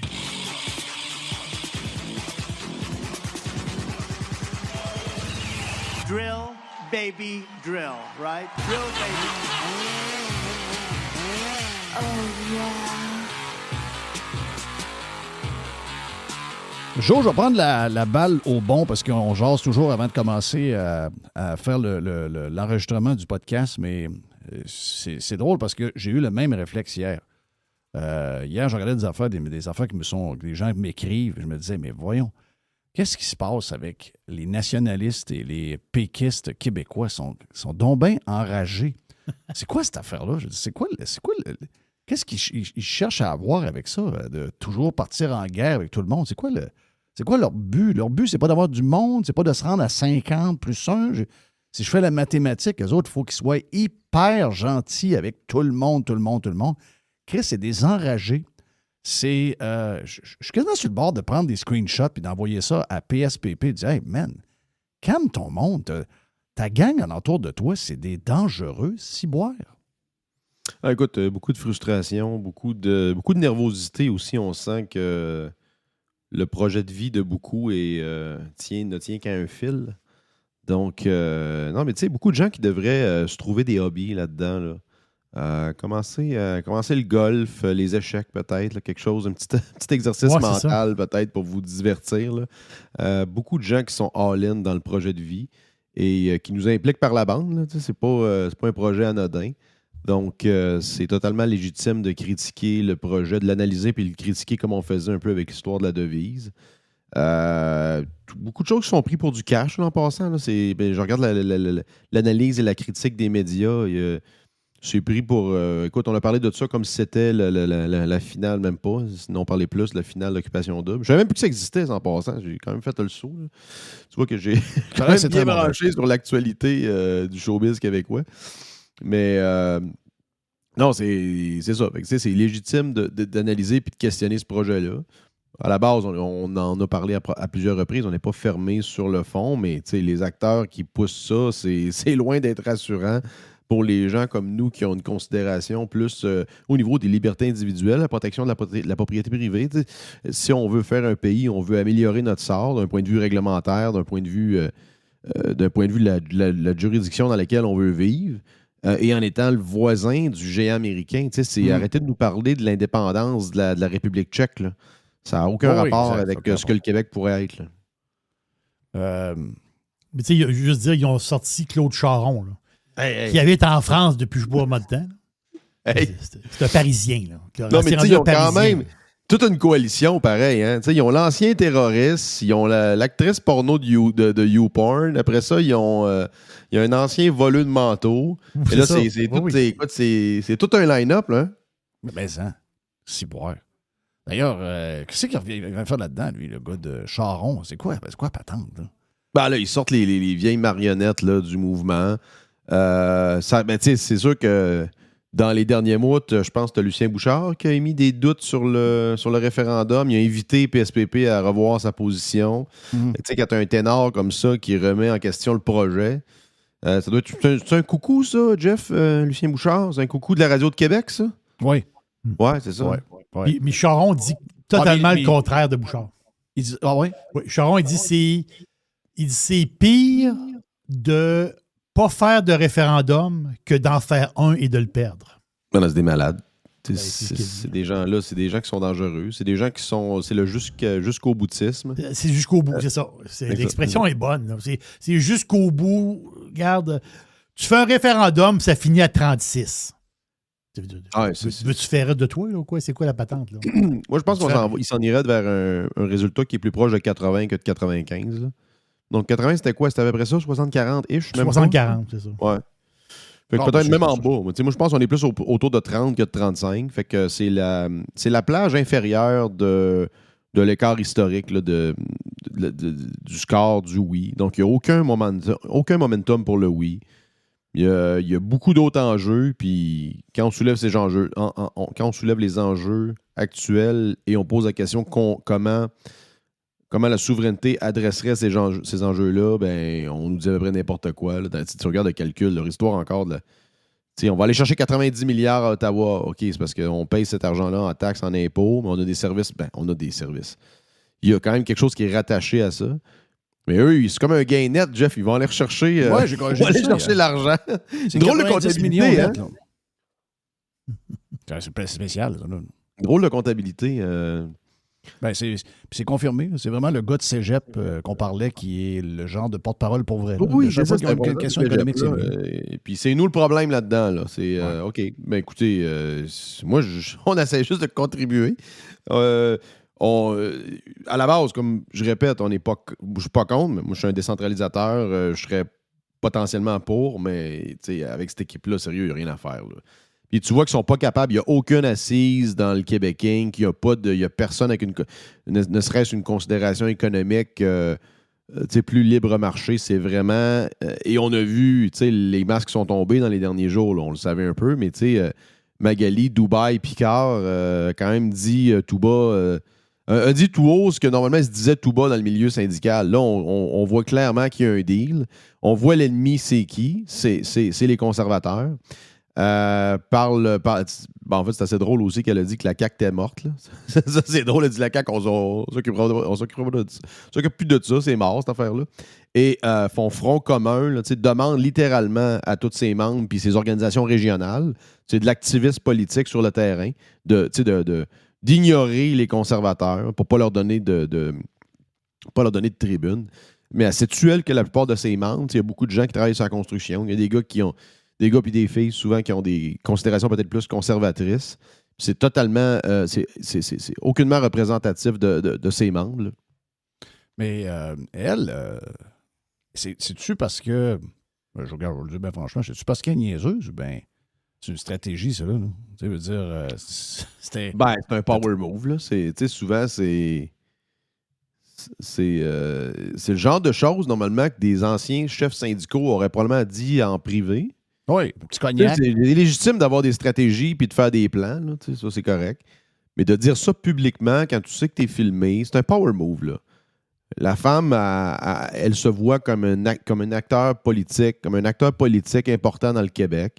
Puis elle a fait sa déclaration politique. Puis elle sait qu'elle est capable de faire la déclaration sans qu'il y ait de conséquences. Ce qui est quand même spécial. Parce que imaginez si dans une chambre de commerce où puis tous des pas bons en général à l'heure actuelle. Là, sauf preuve du contraire, c'est souvent des porte-parole du gouvernement. Ça n'a rien à voir avec un vrai lobby d'affaires qui défendrait des enjeux. Là. Mais je donne un exemple. Imaginez si quelqu'un du milieu des affaires serait arrivé en disant « Non, on va parler à tout le monde, on va parler aux conservateurs, on va peut-être parler un petit peu aux libéraux aussi, mais le PQ, on ne parlera pas de ça. Là. On ne va pas donner de tribune aux péquistes. Là. Des tout croches. Puis QS, écoute, ça aurait été en première page de la presse. Il y aurait eu des segments, mon gars, toute la semaine, démonisant la droite qui méprise la démocratie pour un parti qui est en liste pour les élections, etc. Le côté guerrier, elle elle annonce un chaos. Là. Elle annonce des manifestations, elle annonce un Québec qui va être complètement immobilisé. Elle dit le mot guerre à tour de bras. Puis ça, parce que souvent, quand quelqu'un utilise le terme guerre, que ce soit Trump ou un autre, on dit hey, c'est un fasciste, c'est un guerrier, c'est un ci, c'est un ça. Donc, dans leur cas, eux autres, ils sont comme immunisés de ça. Mais il y a un bout qui me manque dans Patente. Je me dis, mais voyons. Surtout que, tu sais, je comprends là, que les exécutifs, probablement que tout le monde mange dans la même assiette, puis ils se comprennent tous. Là. Mais quand tu fouilles un peu, tu vas dans les postes où ça se promène, puis que tu vois des syndiqués FTQ, ou regarde, mettez n'importe quel syndicat connu, là, mais dans son cas, à elle, c'est FTQ. Les gars de construction, ils ne veulent rien savoir. Hey, ma tabarnak, tu me diras pas pour qui voter, calice, puis c'est pas vrai que je vais payer des cotisations pour que tu me fasses des shows de même. Puis nous autres, on est d'accord avec ça, on veut plus que l'argent s'en aille dans vos poches pour que vous fassiez des affaires. Vous avez juste à nous représenter, à négocier nos patentes, le reste, on veut rien savoir. Ben exactement. Puis tu sais, la position, je pense qu'à la limite, même la CAQ, l'angle qu'ils avaient là, au niveau législatif, puis tu sais, Duhem a doublé un peu la mise là-dessus. Tu sais, les deux ont raison. Là. On doit appuyer ça. Il doit y avoir plus de démocratie syndicale au Québec. Il doit y avoir plus de transparence. L'activisme politique doit être identifié puis budgété, voté par les membres. Oui. Et ça, tu sais, je pense qu'ils savent qu'il y a un problème, Jeff, avec les plus jeunes, à mon avis, qui sont plus trop... Tu sais, sont pas caves à temps plein. Là. Ils savent que les jeunes sont moins syndicalistes par défaut, ne vont pas embarquer dans les grèves automatiquement comme le faisaient peut-être les gens dans le passé. Tu sais, le mouvement syndicaliste a un gros problème de relève là, en termes, tu sais, d'un point de vue idéologique dans le modèle québécois. Et ça, ils savent. Tu sais, je pense pas qu'ils sont immunisés contre ça. Donc, et ça montre encore une fraction, tu sais, une fracture entre la caste de gens, autant dans les tu sais, ceux qui sont dans la machine, les grosses jobs dans la machine garantie. Puis c'est la même affaire au niveau des centrales syndicales. C'est le régime TM. Là. Le régime, c'est ça. Cette bête-là ne fait qu'un avec les médias. Tu sais, même les grandes corporations sont dans le coup en général. Là. Donc, c'est contre ça. C'est contre ça qu'on se bat. Là. C'est pas... Ça peut être ça. Mais est-ce que... Ben, d'abord, est-ce que Éric Duhem peut... Est-ce qu'Éric Duhem peut se servir de ça, de se servir de genre de ralliement de la gauche syndicale, de la gauche en général? Parce que, pour une raison que j'ignore, et je trouve qu'il donne beaucoup d'importance. Parce que moi, en ce moment, là, je suis un peu perdu à savoir si demain matin, je vote pour le Parti conservateur du Québec, je vote pour quoi? Là? J'ai de la misère à définir... Qu'est-ce que c'est le plan de Éric Duhem? Ce que je vois, c'est plus... Puis je l'adore, là. Puis Éric fait un job incroyable, il est rendu à 14 %. Mais, je veux dire, dans le contexte actuel où là, le Parti libéral est quasiment démoli par lui-même, le PQ, c'est pas solide, on le voit, il y avait baisse de 4 dans le dernier sondage. La CAQ est en train de disparaître aussi. QS, on n'en parle même plus, c'est négligeable. Donc là, il y a vraiment une opportunité. Moi, c'est là-dessus que je suis un peu tannant, parce que je sais que dans un contexte normal, tu dirais, il est à 13-14 %, c'est déjà un gros step par en avant. Mais là, il y a tellement d'opportunités qui est immense. Là, je me dis, OK, là, c'est le temps d'arrêter. C'est pas la première fois que je le dis, mais c'est le temps de ne plus être un chroniqueur radio ou un chroniqueur d'actualité politique. Et il faut être un parti politique avec un chef qui a une vision. Et je ne sais pas pourquoi ils sont en crise après Éric Duhem, parce que moi-même, comme me considérant comme un conservateur et un gars de droite, je suis pas capable d'identifier vraiment qu'est-ce que Éric Duhem changera au Québec si demain matin il arrive là. Je ne sais pas pourquoi eux sont inquiets. Là. Moi, je vois pas. Il n'y a rien dans le programme qui shakerait la baraque tant que ça. Là. Ouais, il y a beaucoup de théâtre. Là, regarde, ils voient quand même la nouvelle mairesse de Montréal comme la droite. Là. Oui. Vu, ça n'a rien à voir avec la droite. Là, c'est quand même spécial, comme tout ce monde-là, tout le régime progressiste a été au pouvoir à peu près dans tous les paliers de gouvernement dans le monde, dans la dernière décennie. Puis là, la minute là, que tu as une espèce d'alternance, puis tu as des premiers ministres ou des présidents qui sont élus à gauche ou à droite, puis tu as un petit revirement de la situation, là, c'est le fascisme qui revient. Là, c'est parce que dans les défenseurs de la démocratie, là, les gens qui s'auto-proclament les défenseurs de la démocratie, savez-vous que dans la démocratie, il y a une alternance du pouvoir? Là? Oui. C'est pas, y a un aspect de la démocratie où c'est pas votre gang qui va diriger à jamais. Là. Donc ça serait peut-être important que vous le compreniez. Puis que vous l'acceptiez. Parce qu'on est quand même de facto dans une espèce de régime autoritaire. Là, tu as vu une espèce de... C'était quand même enclenché, mais ça s'est accéléré avec la COVID. Une espèce de normalisation de l'état d'urgence. Tous les enjeux sont maintenant comme de vie ou de mort. Tu peux isoler des gens. Il n'y a plus de... Il n'y a plus il n'y a plus de discussion politique sur des bases, mettons, je te dirais sur des bonnes bases où tout le monde trouve un consensus. Non, ces gens-là ont weaponise, si tu veux, la polarisation de l'opinion politique. Puis les gens, en général, se fatiguent, puis ils ne portent plus attention, font leur affaire chacun de leur côté. Puis, généralement, c'est de la population active, puis c'est plus néfaste pour nous parce qu'on a besoin de ce vote-là. Donc, pour revenir à Éric Duhaime, moi, je pense qu'il faut mettre une ligne dans le sable. Là. Moi, je pense qu'il faut commencer à mettre des objectifs. Comme le coach après la deuxième période, quand c'est 3-1, là, ça en prend un qui va aller scorer. C'est comme dans une course de F1. Regarde, il reste 20 tours. Là, il faut que ça commence à clencher parce que ça arrive vite. Là. L'élection, c'est l'automne 2026. Moi, je pense, là, je vais être réaliste, je pense que le PCQ doit être deuxième. Le PCQ doit passer en avant du PLQ, qui est un parti de tout croche. Oui. Le parti historiquement de gouvernance au Québec qui réussissait, qui a quand même, il y a quand même eu il y a eu des problèmes systémiques énormes au PLQ.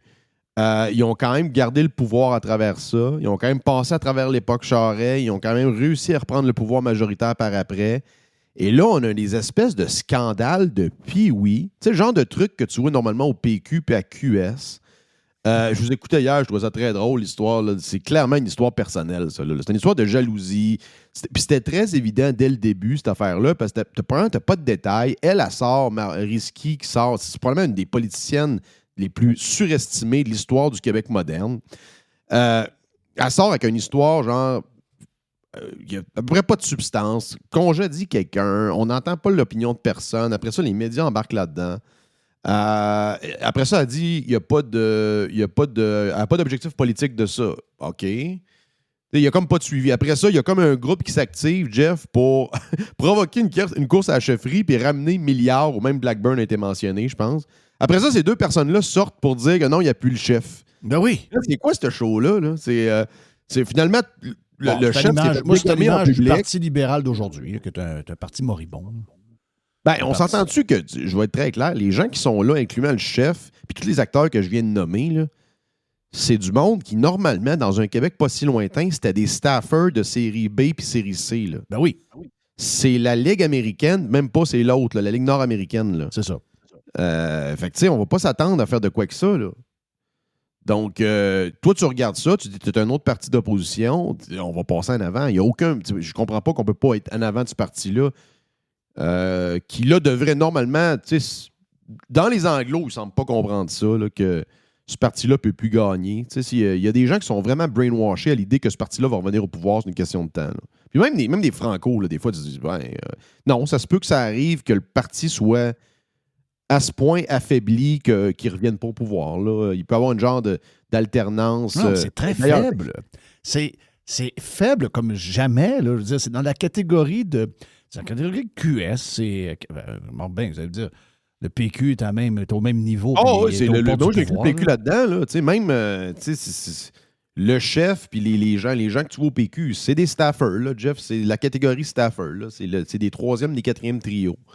C'est ça l'environnement politique au Québec actuel. Fait que, donc, l'opportunité, là, c'est ça qu'on dit. Là. L'opportunité en fait, ça ramène à ce que je dis depuis 4 ans. Le PCQ doit stratégiquement remplacer le PLQ sur la scène électorale québécoise. C'est-à-dire que c'est le parti qui s'oppose au PQ de front, qui s'oppose à la social-démocratie, qui amène un agenda plus économique. Ça doit être la pensée économique au Québec, ça doit être défendu par le PCQ, par les conservateurs. C'est pas le parti de l'économie, c'est plus le PLQ. Là. PLQ, là, c'est QS... c'est QS avec une coupe d'anglo au travers. Là. C'est à peu près ça. Là. C'est une succursale du PLC au Québec, alors qu'historiquement, tu remontes à peu près pré-Couillard un peu, tu avais quand même une faction de conservateurs fédéraux qui étaient au PLQ. Là, il n'y en a plus aucun. Là. C'est littéralement des stagiaires du PLC qui sont au PLQ, comme tu as des stagiaires de la CSN là, au PQ. Donc, c'est plus un parti qui est sérieux. c'est un parti qui n'a plus vraiment d'assises dans le Québécois tant que ça. Avant, tu avais une espèce de... Là, il n'y a plus personne qui est vraiment branché. Tout le monde qui était un peu, qui avait un peu de la stature est parti de là. Donc, techniquement, il y a à peu près plus de membres. Les associations sont en fin de vie. Le PCQ est en meilleure santé que le PLQ. Maintenant, comment tu passes à la deuxième place? Parce que tant que tu n'es pas deuxième, Jeff, les gens ne pensent pas que tu peux gagner. Non. Donc, faut que ça prend l'illusion, ça prend l'idée que tu peux passer devant. Tu montes ton nez, il faut qu'ils regardent dans le rétroviseur puis ils voient les conservateurs arriver. Puis les maths électorales, encore une fois, je me répète, les maths électorales sont largement favorables aux conservateurs dans le reste du Québec. Là. Si QS remonte un peu, puis je regarde ce qui se passe dans les dernières semaines, Jeff, puis là, OK, il y a eu le show de bas de côté, tout le monde en parle, bravo. On va aller ramasser les woke, là, les pee-wee woke à TV, fine. Mais vous divisez allez ramasser Guillaume Lepage, puis le gars qui était son fou du roi, puis les gens qui étaient alentour. C'est pas un peu ça mon point. C'est que MBC est bon, là, mais beaucoup de monde aurait pu les battre. C'est quand même, on est dans une ligue de hockey où on avait 4 personnes qui ne savent pas patiner. Là. Tu sais que tu joues d'une ligue de garage, puis un gars qui a joué 3A ou qui a joué junior majeur, qui pogne la puck en arrière, puis il l'amène. Là. C'est vrai ça. Bravo. Mais ce que je veux dire, c'est que mon point, c'est que c'est quand même des gens qui, à la base, sont plus souvent qu'autrement souverainistes. Puis là, vous divisez le mouvement souverainiste, comme vous divisez à droite également. Là. Donc, c'est pas nous autres qui divisent puis qui mettent des conditions. Vous divisez quand même vos appuis. Puis on l'avait vu avec Manon Massé qui avait dit que elle, ça l'intéressait, la souveraineté, mais si c'était inclusif, etc., etc. Donc, le PQ perd des appuis. Il y a un énorme risque là, d'ostraciser la gauche plus QS qui faisait quand même... Tu sais, il y a une gang qui sont traversés au PQ. La montée du PQ est tributaire de la baisse de QS. Là, oui. Le 7% total qui est parti de QS est allé directement... Je l'ai dit à Mathieu Bocoté l'autre fois. Je me dis, Mathieu, arrête. J'ai dit, la gang, le 7% qui est parti de QS, il est directement... Il n'y a pas 1% qui est allé au Parti conservateur. Il n'y a pas 2 qui est allé au Parti libéral. Non. Le 7% est allé au complet au PQ. Exact. Et il y a une gang, il y a effectivement des électeurs de la CAQ qui sont retournés, parce qu'il y avait des électeurs de la CAQ, il y avait des électeurs du PQ qui sont allés à la CAQ initialement. Là, 2018, le PQ était beaucoup plus haut que ça, là, tu te rappelles? Ouais. Donc, la CAQ, ça a été formé, peut-être 2/3 des appuis du PQ, puis un petit peu du PLQ. C'est ça, c'est une anomalie historique, la CAQ. Là. Puis là, c'est ça. Fait que dans le fond, les conservateurs doivent aller retourner chercher les électeurs à une conscience plus économique, qui veulent remettre un peu en question le modèle québécois. Puis le but, c'est pas... quand tu regardes le programme, il n'y a rien de radical là-dedans. Il y a des choses qui, normalement, devraient faire partie de la discussion. Donc, c'est pas normal qu'il y ait des levées de boucliers quand on veut remettre en question le fait que l'alcool au Québec soit vendu par un monopole étatique. Si vous voulez faire un pays, vous n'êtes pas capable de discuter de la libéralisation de la SAQ, là, vous n'êtes pas des gens sérieux. Excusez, là. Non. C'est les gens qui parlent de monnaie en disant que c'est quelque chose qui va se faire comme... c'est un peu comme changer de plaque de char. Puis là, d'un autre côté, dès qu'on remet en question une des vaches sacrées du modèle, c'est nous autres gens qui amènent des révolutions qui n'ont pas de bon sens. Il faut que je te compte. Mon chum Denis l'infirmier lui faire un tour en fin de semaine. J'étais dehors. Denis, il veut faire un petit tour. Denis l'infirmier, c'est un maniaque de vin de Niagara. La vallée de Niagara, puisqu'il y a la SAQ dans le cul. Okay? Ouais. Donc, lui, il est en contact avec tout le monde. Il connaît tous les vignobles là-bas. Très bon vin depuis une couple d'années, en passant. L'ouverture, j'en ai pris un très bon en fin de semaine en passant, que Denis m'a donné, est excellent. Puis là, tu sais, les histoires de commerce interprovincial, puis qu'on va tout travailler ensemble. Là, ils veulent jammer la bouffe, ils veulent jammer l'alcool. Il y a plein, finalement, de choses qui n'embarquent pas dans les échanges. Puis là, la SAQ, ils ont dit, OK, on a retravaillé nos règles un peu. Savez-vous qu'est-ce qu'il faut faire? Si vous voulez être legit, vous achetez du vin, mettons, de la vallée d'Okanagan. OK? Vous achetez la rose, pas tant de choses. Là, vous achetez une caisse. Vous faites venir la caisse, mais elle n'arrive pas chez vous. Elle va arriver à la SAQ. La SAQ se prend une cote et tu vas la chercher à la SAQ. Gang de salauds. Jeff, c'est demain, ça marche pour les importations privées. Là. Moi, j'importe du vin avec des distributeurs indépendants. Ça marche. Oui, mais ça, privé, je le savais que depuis toujours, c'était le même. Oh, mais ça, c'est une folie. Là. C'est littéralement un cartel. C'est un racket de protection. Là. Ah oui, c'est l'enfer. Ils se prennent une cote. C'est comme la pègre. Oui, mais la PEC, c'est compté, Jeff, au moins. Là. Oui. Arrêtez de comparer la PEC et le gouvernement. Ouais, ils sont bons, la PEC, on peut s'arranger avec, puis au moins, c'est assez compté. Oui. Parce que si Husses de la Rose, mettons, au vignoble direct, ils te font un deal, mettons, à cause que tu achètes une caisse, mettons. Mais la SEQ, ils n'aiment pas ça parce que tu passes par-dessus eux autres. La SEQ va dire, viens l'acheter à la SEQ. Non. Tosse-toi. Moi, l'acheter direct à l'Okanagan Valley. Husses va me chipper ma caisse. Puis on fait des affaires ensemble. Non, monsieur. Il faut passer par la SEQ. Donc, à quoi ça sert d'aller direct? Puis ça va être le même prix. Les autres, ils vont prendre le cote. C'est supportable. Le modèle, il se défend tout le temps. Puis, ce qui est drôle dans l'histoire du commerce interprovincial, c'est que c'est Trump qui a comme provoqué la libéralisation du commerce interprovincial canadien. Là. Et je pense que ça fait 15 ans que l'IADM parle de ça, qu'ils font des campagnes pour... ça a pris Trump. Je pense que c'est 3% du PIB, Jeff, qu'on pourrait genre... Tu sais, c'est l'argent qu'on laisse sur la table d'inefficience à cause qu'on n'est pas capable d'échanger d'une province à l'autre. C'est genre 2-3% du PIB. Pense-y. C'est incroyable. C'est des dizaines, voire des centaines de milliards par année. Puis là, Trump nous fait réveiller là-dessus. Puis là, la minute que le débat est engendré puis les provinces embarquent là-dedans, ils commencent à mettre des conditions aux autres. Là. C'est comme si tu te fais donner une bouée là, par un bateau, tu es en train de te noyer, puis là tu te dis ouais, c'est qui a sur ce bateau-là? T'as peu, là, je suis pas sûr que je vais embarquer là-dessus. Ouais, là. Ça dépend. Là. Peut-être que j'aimerais mieux me noyer. Là.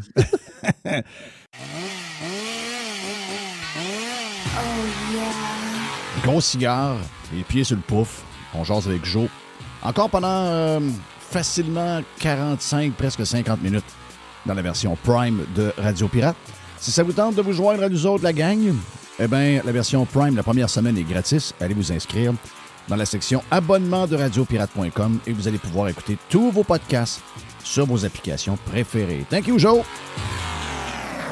Pirate. Radiopirate.com. The Revolution. Radiopirate.com. Oh. Il y a une petite boîte. Jerry! Des fois, on a des versions édites, des versions 45 tours de nos thèmes. Merci à Mr. White. Donc, White. Tu connais-tu Sean Duffy? C'est le secrétaire au transport des États-Unis. Je l'adore, Sean. Mais je veux que tu m'expliques quelque chose. Non, c'est hot, Hier, il est sorti puis il a dit... parce que là, c'est Thanksgiving. Beaucoup de monde voyage. Les aéroports sont pleins de monde. C'est 82 millions de personnes qui voyagent aujourd'hui et demain. Plus gros que Noël. Hein? Oui. C'est incroyable. C'est incroyable. Là, il a dit que... je cherche la raison. J'ai pas... D'abord, ils ont lancé une campagne il y a à peu près une semaine avec une vidéo du temps où les gens étaient civils, on se comportait de manière civilisée. Les gens étaient polis, les gens étaient bien habillés. Les gens disaient merci, s'excusaient s'il arrivait quelque chose. Et là, lui, il dit, tu as vu que c'est un beau monsieur, toujours bien habillé. Lui, il dit, depuis la COVID... Arrêtez de voyager en pyjama. Depuis la COVID, le civisme a disparu dans les aéroports. Puis les pantoufles et les pyjamas est plus capable. Les culottes de pyjama, les faces de Pokémon, c'est pyjama. Les pantoufles avec des moumous après. Chris, comment ça que tu es habillé comme dans la maison chez vous? Ça, c'est parti par les artistes. Les Justin Bieber de ce monde, les patentes de même, ils ont parti ça. Puis là, ça s'est comme répandu dans le monde en général. Mais c'est des gens de... Je suis obligé de vous le dire, il faut mettre les étiquettes. Quand quelqu'un arrive de même, ben beau être cute, là, ben beau, tu sais, tu te regardes, tu te dis, OK, cette valeur est cute, ça s'arrangeait comme du monde. C'est une gauchiste, là. Oh. La gauche a pu... Tu sais, il y a du monde avec des cheveux mauves, il y a du monde avec des pins dans le nez, il y a du monde avec des tatous. Il y a comme un laisser-aller de la personne. Oui. Oui, puis ça vient de la culture populaire, ça vient des artistes, ça vient des influenceurs. Et, je dirais que quand tu voyages, puis même en Europe, tu vois beaucoup de monde des aéroports ils ont un pied encore dans le lit. Tu sais, avant, les gens s'arrangeaient. C'est comme s'ils allaient dans une soirée, dans des belles filles. Restaurant. En passant, là, c'est beaucoup de filles. Là. Ben, la patente de pyjama, c'est des pyjama filles beaucoup. avec des. Tu sais, là, les genres de pantoufles avec du mouton dedans. Là. Pantoufles avec du mouton, puis carrément des pantoufles roses avec des oreilles de ces pantoufles. C'est des filles. Spécial. C'est des filles. Je comprends qu'ils sont à l'aise dans l'avion. Mon feeling, 90% de ces filles-là ont voté Harris. Je te le dis. Il y a un lien avec tout ça. Il y a des parallèles à faire faciles. Les autres, ils trouvaient que Biden avait de l'énergie. Oui, exact. Non, mais les gens plus à droite, il y a deux gangs. Il y a les gens plus qui s'habillent mieux. Donc, les gens avec des beaux habits, des beaux souliers. Oui. Donc, la communauté a un peu plus d'affaires. Puis il y a aussi le gars, surtout les gars un peu plus traditionnels, comme j'ai en ce moment, c'est-à-dire belle chemise, mes chemises carottées, puis un jeans, puis une calotte avec du filet en arrière. Oui, c'est ça. Tu sais, ça, c'est plus traditionnel, c'est plus conservateur. C'est pas une carte de mode, t'es pas habillé comme un Italien avec une jaquette à 2000$. Là. Mais je veux dire, t'es pas sur le bord de te coucher. Ben, j'ai une paire d'espadrilles de 150$ dans les pieds. Parce que sinon, tu vas arriver à l'aéroport en jaquette, puis à un moment donné. Non, le pyjama, c'est pour se coucher dans son lit. Oui, on en va au supermarché de temps en temps. Dis-moi le pyjama. Ouais. Moi et ma blonde, ça nous a toujours énervé. Ah, c'est que ça nous énerve. Va t'habiller, calice. Non, ça m'énerve. Oh! Oui, tu vois quelqu'un arriver, ça sort de son char, ça va mettre du gaz, c'est en pyjama. Oh, tabarnak. Va t'habiller, calice, de pas de classe. Mais c'est... Non, si mes filles avaient été de même, j'aurais capoté. J'aurais dit, calice, qu'est-ce que j'ai fait comme père qui n'a pas marché? Incroyable. Ben oui, il sort en pyjama. Non, c'est un très bon sujet, par exemple. Très, très bon sujet. J'ai adoré ça. Mais, regarde, c'est ça. C'est des affaires de même qu'il faut faire. Hein? Oh oui. J'ai plein d'affaires dans ma boîte. D'affaires comme mélangées, je ne sais pas pourquoi. J'aime toujours les sujets mélangés. C'est très, très mélangé. Regarde, moi, j'ai voulu faire un warm-up avec 40 sujets, puis je l'ai pas fait. Ouais, donc, elle ramène des sujets, mélangés, j'adore. Mais j'ai une patente de sport. Hier, j'ai écouté, il y avait une game dans NHL hier. Il y avait juste une. C'est rare, des soirées, juste une game. C'était les Stars qui étaient à Edmonton. Edmonton, puis, Edmonton, ils ont mangé une tabarnak. Ils n'ont pas de chapeau avec la game. C'est épouvantable. Ils sont faits à domicile. Ça fait mal. Puis, Edmonton a un problème de goaler. Ben, c'est ça qu'ils disent. Là. Skinner, le goaler. Puis, Skinner, il y a... Skinner était très bon dans les playoffs. Là. Oui, c'est Stuart Skinner. Mais la fait, là, sa moyenne d'arrêt est à 850. Là. Ouais. Les ballons de plage, il ne voit pas. Là. Fait que, ça va mal. Là, l'autre gars, je pense, c'est Pickard. Hier, Skinner, sur 8 lancés, il y avait 4 buts. Ils l'ont changé. Ils ont mis l'autre, un autre 4 buts. Jeff, c'était à l'enfer. Ils se sont fait démolir à domicile. Puis là, j'ai eu comme un flash quand j'écoutais la game. Parce que je me disais, puis je me fie à l'Est. L'Est, il manque pas un match du Canadien.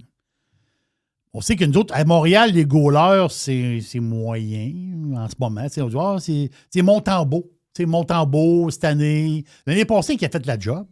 Cette année, ça va pas bien, Montembeault. Puis ça m'a rappelé quelque chose. Ça m'a rappelé que j'avais vu une patente. Je ne l'ai pas retrouvée. Mais je l'ai vu une patente sur X. Puis j'ai trouvé ça comique. Puis je pense que vous allez aimer ça aussi. Il appelle ça le curse de McDonald's. McDonald's et hamburger. Parce que Montembeault, cette année, c'est lui qui fait la pub pour McDo. OK, ouais. Parce qu'à chaque année, McDo prend un joueur du Canadien et il y a une publicité. C'est Montembeault à grandeur. Là. L'hamburger avec le gars, là, Rona, là, le gars de Rona, l'hamburger, pas tant de choses. Mais l'affaire, c'est que il appelle ça la malédiction McDo. Donc, cette année, c'est Montembeault qui fait McDo. Montembeault est poche. Mais si tu regardes dans le passé, Cole Caulfield, il a fait la pub de McDo, lui, en 2022. C'était Cole Caulfield partout. Caulfield, McDo, Caulfield. C'était juste de ça. Caulfield, sa pire année, c'est 2022. Là. Un, il a été blessé. Bad luck. Et deux, saison bien ordinaire pour le reste des games. Donc, ce que je veux dire, c'est qu'il y a comme... il y a du monde qui ont dit... Il y a un curse McDo. Ouais. Avec les joueurs du Canadien. Gallagher, j'ai pas l'année. Gallagher, ça fait, non, mais ça fait 3 ans. Non, c'est ça. Mais Gallagher, quand il faisait des pubs de McDo, c'est la dernière... C'est là qu'il a commencé à casser. Mm-hmm. Gallagher est devenu fini l'année du McDo. Ouais. Galchenyuk. Et Ciboire. Oui. Daniel Brière. Oh, on a eu Daniel Brière? Il a-tu fait des pubs de McDo, lui? OK. On a eu Daniel Brière avec le Canadien? Il a joué le Canadien un peu, lui, Brière. Ah, OK, j'ai oublié. Joe Drouin, il fait des pubs de McDo. OK. À Montréal. Oui. Ça n'a pas bien été. Pas bien été. Après ça, Piquet-Souban. Ouais, ça a pas mal fini là. Ils l'ont échangé. Max Pacioretty. Ouais, ça a fini là. Voilà, mais c'est le curse McDo. Ouais. Donc, la blague que j'ai vue sur Twitter, je ne l'ai pas retrouvée. La blague, c'est si tu es dirigeant du Canadien puis tu fais affaire avec... Tu dis à McDonald's, gars, cette année, on l'a pas de joueur à Bozo. Tu prends Youpi à chaque année. C'est ça. Tu touches pas aux joueurs. Non. Parce que tu scrapes les joueurs. Tu scrapes nos joueurs. Puis là, ils sont allés plus loin que ça. Ils ont dit, McDo a signé l'hiver passé pour les playoffs. Ils ont signé McDavid puis Matthews pour la campagne nationale canadienne. Matthews, ouais. C'est un bon joueur, mais Toronto se sont fait sortir des playoffs. Oui. Edmonton, deuxième défaite des finales de la Coupe Stanley. Oui. Et là, la campagne continue cette année. Qui est dans la cave? Toronto et Edmonton. Donc, ce que je veux dire, c'est qu'il y a un curse McDo. C'est spécial, c'est bizarre. J'ai trouvé ça drôle. Il y a une anecdote comme ça là, sur... Hey, Spotify va monter les prix en janvier. Yes, j'ai vu ça. Oui. Une petite pièce. Ouais. Bon, c'est ça. Une petite pièce. Donc, Canada, on est rendu à 12,69 plus taxes. Pour individu. 20,99 par mois pour familial. Ouais. Ben moi, mes enfants sont sur le bord de le payer, là. Ah oui? Ouais. Hein? J'entends rire, là. Ouais. Mais c'est pas bien que ça marche? Oui, quand ils sont autonomes. OK. Donc, tous les services rendus te sont rendus, c'est ça? Oui. OK. Donc, ça s'en vient, moi, là. Est-ce que moi, je vais avoir mon cellulaire gratuit jusqu'à ma mort. Je vais avoir Netflix gratuit. Je vais avoir Spotify gratuit. Oui. Quoi d'autre aussi? Je vais avoir Prime gratuit. Ben oui. Donc, toutes ces affaires-là s'en viennent. Là. Donc, ça va être c'est payback. Ben oui, c'est à mon tour. C'est pas normal. Il y a quelqu'un qui me dit la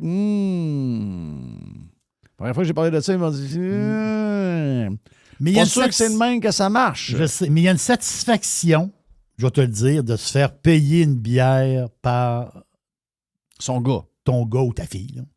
Je sais pas pourquoi. Tu vas à quelque part, puis là, on prend une bière, puis là, c'est ton fils qui paye. Moi, là, ça, là, tu peux pas savoir comment ça me... J'ai trouvé ça le fun. C'est pas arrivé souvent. Non. Mais je veux dire... Ça n'arrivera pas souvent non plus. Profitez-en à chaque fois. Enregistre-les. C'est pour l'éternité, on dirait. On est comme fourré un peu. Mais c'est quand même un bon deal, pareil. Oh non, je comprends que c'est un excellent deal. 20$ pour... moi, je veux dire, c'est... C'est la famille. Puis la familiale, Spotify, c'est 6, hein? Oui. Quand même. Non, mais c'est très bon. Regarde, c'est un service extraordinaire. Puis là, la face, c'est que ce que j'ai lu... Moi, je ne suis pas client. Mais ce que j'ai lu, c'est que pour les abonnés, il va y avoir une nouveauté en 2026. Je ne sais pas si c'est commencé là ou c'est sur le bord de commencer. Mais ils vont appeler ça Song DNA.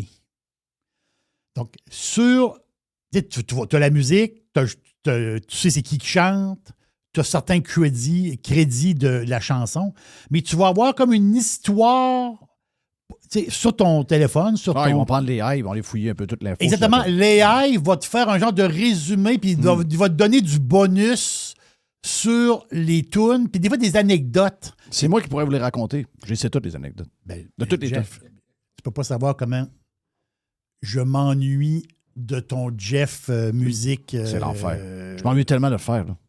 Crif que j'aimais ça. Calif. C'est tellement poche qui arrive. Pour les gens qui se demandent, c'est parce qu'on peut pas.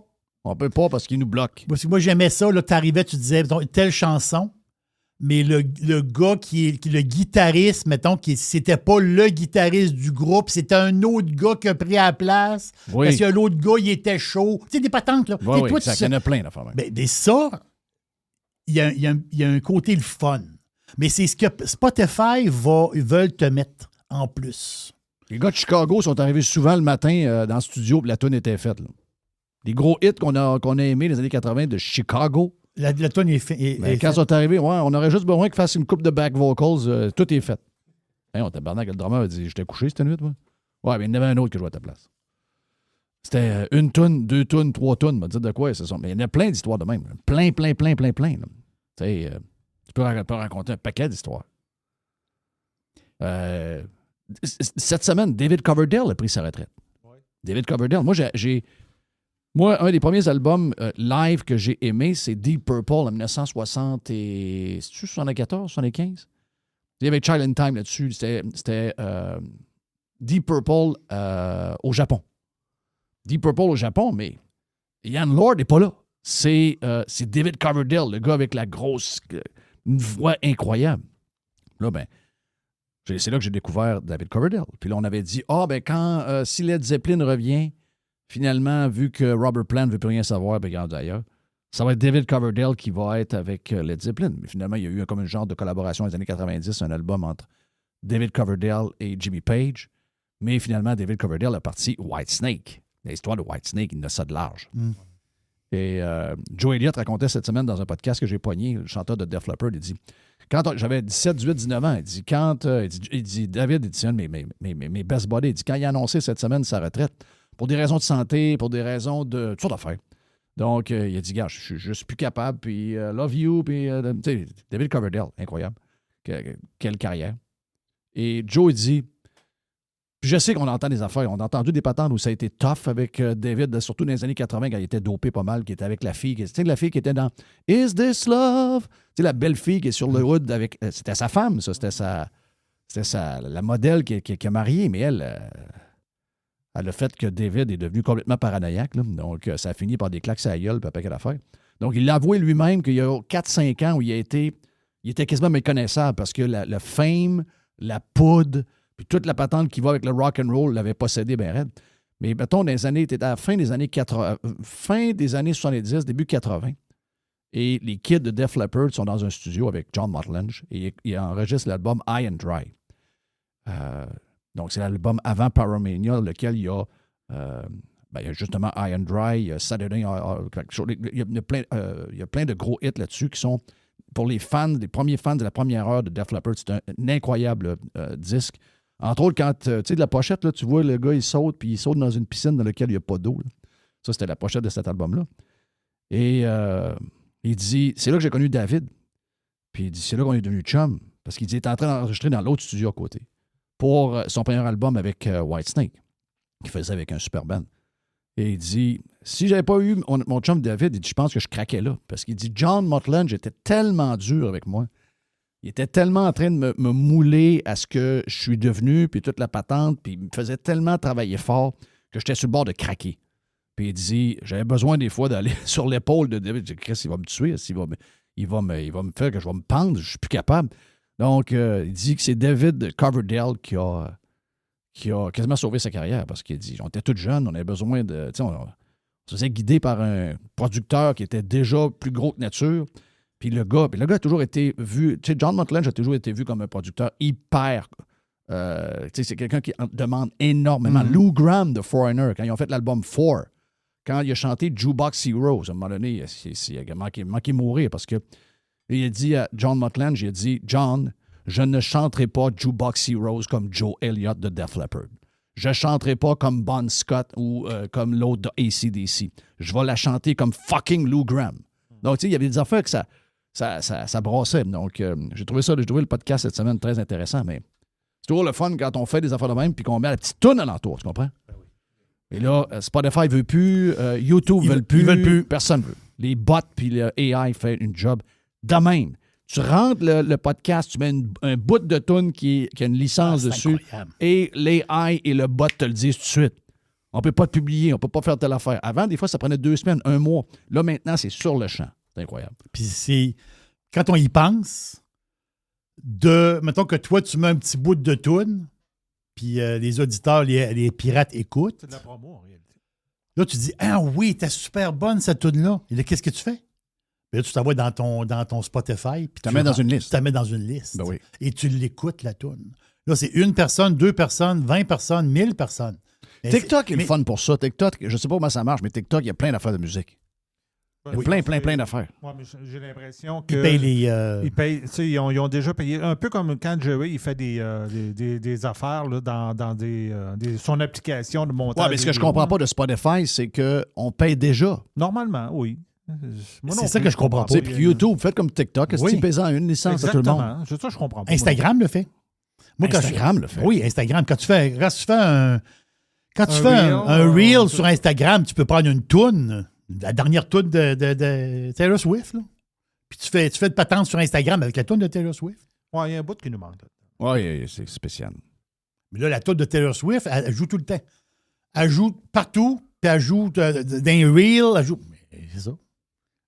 Elle fait le tour de la Terre aussi. Ça se peut qu'en 2026, je fasse une soirée DJ Jeff. Ben voyons. Arrête. Au bar Vegas. Arrête. Alors, là, arrête. Je vous le dis, j'ai ça Non, dans la mais tête. t'en feras pas une soirée. J'ai ça dans la tête. Alors, je ne sais pas comment je vais la faire. Non, une tu t'auras. Je sais pas comment je vais dire. vas pacter Vegas. Je veux pas être un genre de DJ, juste mettre des tunes comme n'importe quel DJ fait. Là. Je comprends que ça serait mon catalogue, mais ça se peut que ce serait un genre de DJ Jeff avec des genres d'histoires à travers. Tu vas. Wow. Tu vas fouler à la place. Alors, tu vas remplir. Ça va Un prendre... mercredi soir bien plein. Hey, c'est-tu propre le bar à Vegas? Ah, j'adore le Vegas. C'est propre de même. Là. Propre de même. Et j'adore. Tu sais, il avait enlevé comme ces tapis pour mettre. Parce que avant, c'était des tapis. Après ça, les tapis ont levé. Là, c'est du beau plancher, genre en époxy, tout ça.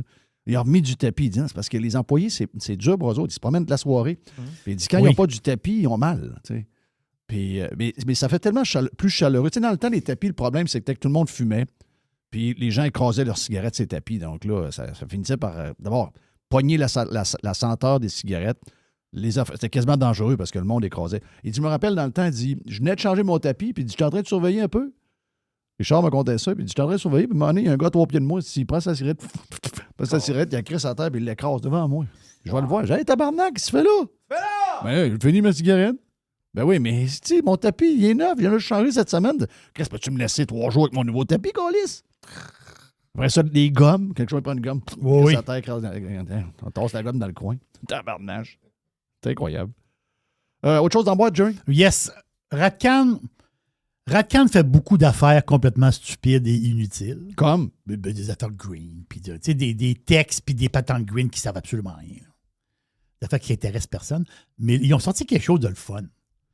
Il faut leur donner... faut donner des crédits quand c'est le temps. Ils ont trouvé ils ont fouillé, ils ont trouvé un genre de rapport du ministère de la Défense nationale du Canada. Le rapport n'est pas vieux, là, il y a 2021. Et ce rapport-là faisait des comparaisons, c'est une patente de l'armée, là, entre le F-35 de Lockheed Martin et le Gripen de Saab. Oh, je suis curieux d'entendre parler du Gripen. Le style Gripen. Le style Gripen à la marde. Ah non, mais t'as peu, là. Ratcan frappe. Moi, j'aime les avions. Si je connais plein d'avions. Il y a un avion que je ne connaissais pas, c'est le Gripen. Ah, mais j'entends parler de ça depuis une semaine et quart. C'est comme jamais. L'article de Ratcan, elle frappe à coup de masse. Là. Hein? Si on l'achète des Gripen, on est des caves. Là. Non, mais c'est une. Non, on est des c'est purs... une technologie de 40 ans. C'est une charrette. Ben oui. Comparée à une F1. Là. Ben oui. La charrette, c'est même pas des bœufs. Ben c'est un âne qui tire la charrette. Non, mais c'est même pas des bœufs qui tirent la charrette. Là. Au moins, tu dis 2 bœufs, ils vont avancer.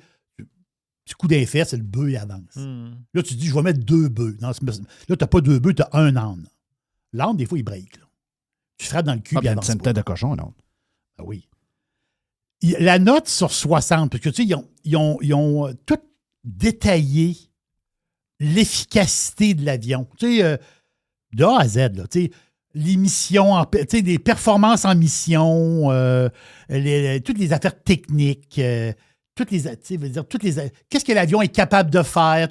Ils ont fait le tour d'avion complet. La note sur 60. Pourquoi c'est sur 60? Fouille-moi. Le F-35 est à 57 sur 60. La note globale. OK. L'autre est à 19 sur 60. Ben, c'est une petite charrette, là. Non, je comprends. Puis cette semaine, là, mon ex, en fin de semaine, était bourré de Canadiens anglais elbows up. Tout le monde avait l'air à des spécialistes de quoi? Gripen. Tout le monde était des spécialistes de ce style d'avion de marde-là. S'il y en a un qui aime les avions de chasse, c'est moi. C'est un avion que je ne connaissais même pas, tabarnache. Hey, moi, le vendredi soir, quand j'ai le goût de prendre une bière, ma blonde n'est pas là. Savez-vous ce que j'écoute? J'écoute des calices de vidéos de YouTube d'avions de chasse, là. Puis c'est un avion que je connaissais zéro. Arrêtez ça. Là. Je t'ai mis le tableau sur X, Jeff, tu peux aller le voir. Ce que Jerry parle, là, il y avait un tableau dans l'article, je te l'ai mis sur X. OK. Tu peux aller voir. Donc, c'est incomparable. Tu ne peux pas comparer les deux bolides. Là. OK, donc tu as toutes les notes là. Toutes les notes sont là, les patentes. Ah c'est une affaire de 2021. C'est récent, là. C'est-à-dire, mais ça n'a pas rapport. C'est moins bon qu'un F-18 qu'on a acheté en 88. Aujourd'hui, tu n'achèterais pas un F-18. Tu achèterais un F-18 Super Hornet. Donc, les Super Hornets, c'est des avions incroyables. Mais même le Super Hornet, qui est un avion extraordinaire, un de mes avions préférés, OK? Mais je veux dire, c'est un avion qui est quand même... Oui, il a été upgradé. Hornet, c'est le... Super Hornet, c'est l'upgrading du F-18 traditionnel qui ont monté. Il est plus gros, d'ailleurs.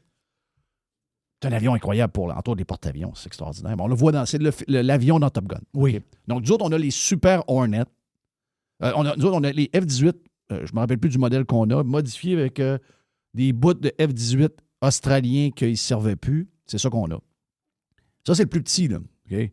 Nous autres, le Super Hornet est plus gros. C'est un esti d'avion, là. Mais encore là, c'est un avion qui a 40 ans. Mm-hmm. Même si tu l'achètes neuf, puis oui, il est upgradé, oui, ils ont changé des affaires, mais c'est un thinking d'avion d'il y a 40 ans.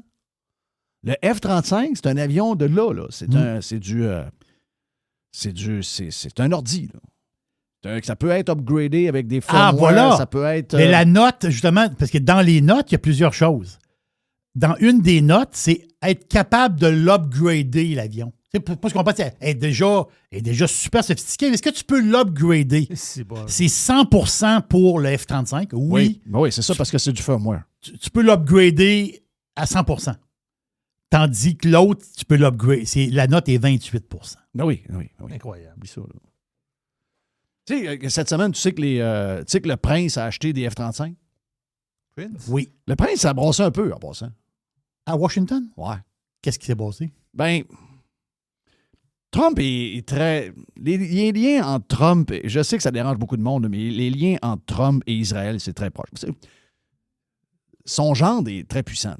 Mm-hmm. Oui. OK? Donc, c'est probablement un des Israéliens... C'est un Américain, mais je veux dire, il est en Israël tout le temps. Là. C'est probablement... Moi, je pense que pas loin de Netanyahou, il y a lui. Là. Moi, je pense que ce gars-là, un jour, va être président des États-Unis. C'est un gars... Probablement avec un QI de 145, 150, peut-être même 155, le Steve Bright. Mais tu vois qu'Israël est très puissant, mais tu sais, lui, il a dealé avec tout, justement, l'Arabie Saoudite, Dubaï, etc. Puis là, ben, il a dit au prince, semble-t-il, ouais, là, il faudrait que pour Israël, tu fasses telle affaire. Le prince, il dit, oui, moi, mais mon peuple n'est pas prêt. Je comprends. Oui. Tu sais, il faut que tu deviennes allié, puis il faut que tu défendes telle affaire, puis il faut que... Il dit, moi, je suis à la même place que toi, puis je serais prêt, mais il dit, mon peuple, il dit... Parce que lui, c'est quoi qu'il faut qu'il fasse pour son peuple en Arabie Saoudite s'il veut rester avec la toge, puis toute la patente? Ben, il faut qu'il soit fin. D'une certaine mesure. Il faut que les gens soient d'accord, parce que si Monet il se rebelle, ça se peut que la famille prenne la... Oui, il va sortir des guns, oui, il va sortir une armée, mais s'il y en a trop, ils vont finalement perdre. Ça peut-tu? Ben lui, c'est le roi, mais c'est-à-dire un roi, ça peut se faire débarquer. Là. C'est ça, exact. Donc, il dit, mon peuple est pas prêt encore. Donc, ça paraîtrait que Trump n'a pas été content. Voyons, encore lisse. Pas ça qu'on avait jasé.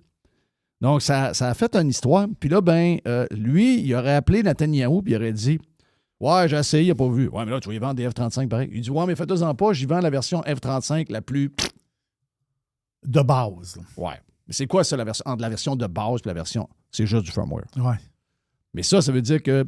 Comprenez que si les États-Unis tombent en guerre contre l'Arabie Saoudite, que l'Arabie Saoudite, contrairement, mettons, un F-18 ou un F-15, que les gars, une fois qu'ils l'avaient, ils l'avaient, bien, le F-35, si tu l'achètes des Américains, puis on tombe en guerre contre les États-Unis, si, mettons, tu es l'Arabie Saoudite, tu t'envoies, tourne la clé dans l'avion, puis il n'y a rien qui se passe.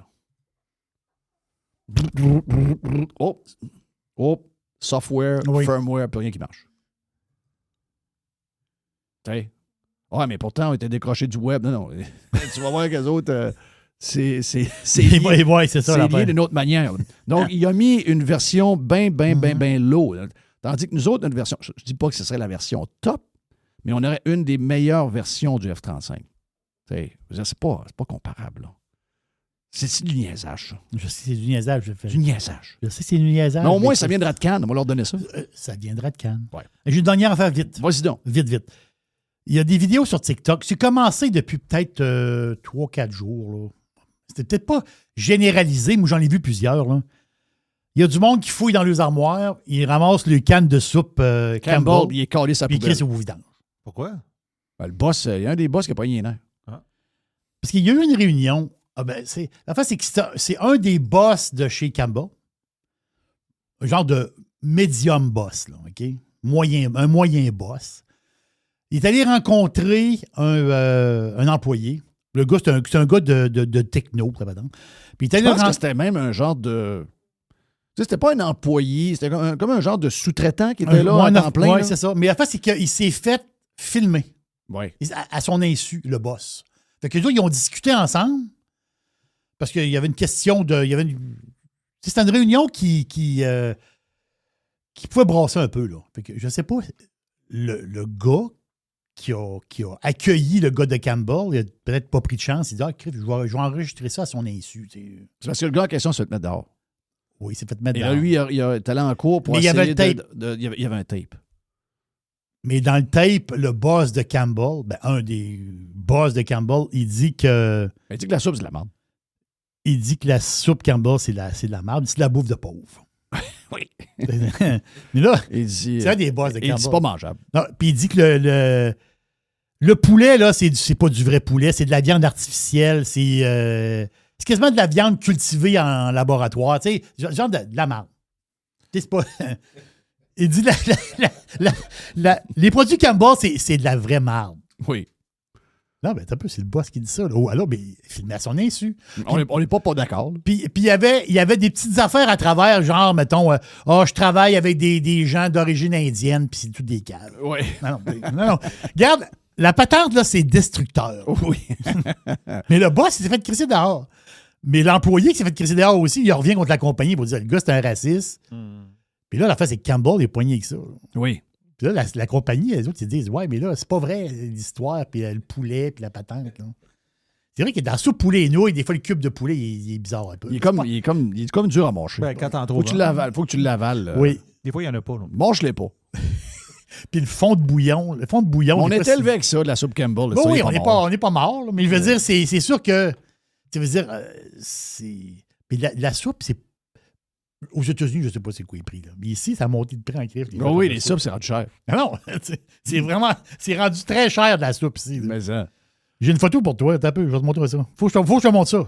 Tu vas capoter. Tu vas te dire non, ça se peut pas. C'est pas possible. C'est une affaire de fesses? Non, c'est une affaire de soupe. OK, j'étais pas loin. Une affaire de soupe. 4,29. Ah ouais, une soupe. Hein? Métro. Soupe prêt à servir Campbell. Une minestrone. C'est une canne de 500 ml. Minestrone, il n'y a pas de viande là-dedans. Non, minestrone. OK, moi, dans ma tête... C'est des petites coquilles avec des carottes. Oui, c'est ça. Une canne de soupe, c'est quand même 4,29. C'est vrai, arrête. Moi, j'étais sûr que c'était 90 cents. Non, c'est 4,29 $. 4,29 $. Ils sont maniaques, ici, boire. Chris, t'achètes que... Non, ça n'a pas de sens. Non, ça n'a pas de sens. C'est on s'en va. Et c'est effectivement une soupe très moyenne. Thank you, man. Yes, sir. Voilà pour la boîte. Il y a une petite boîte. Radiopirate.com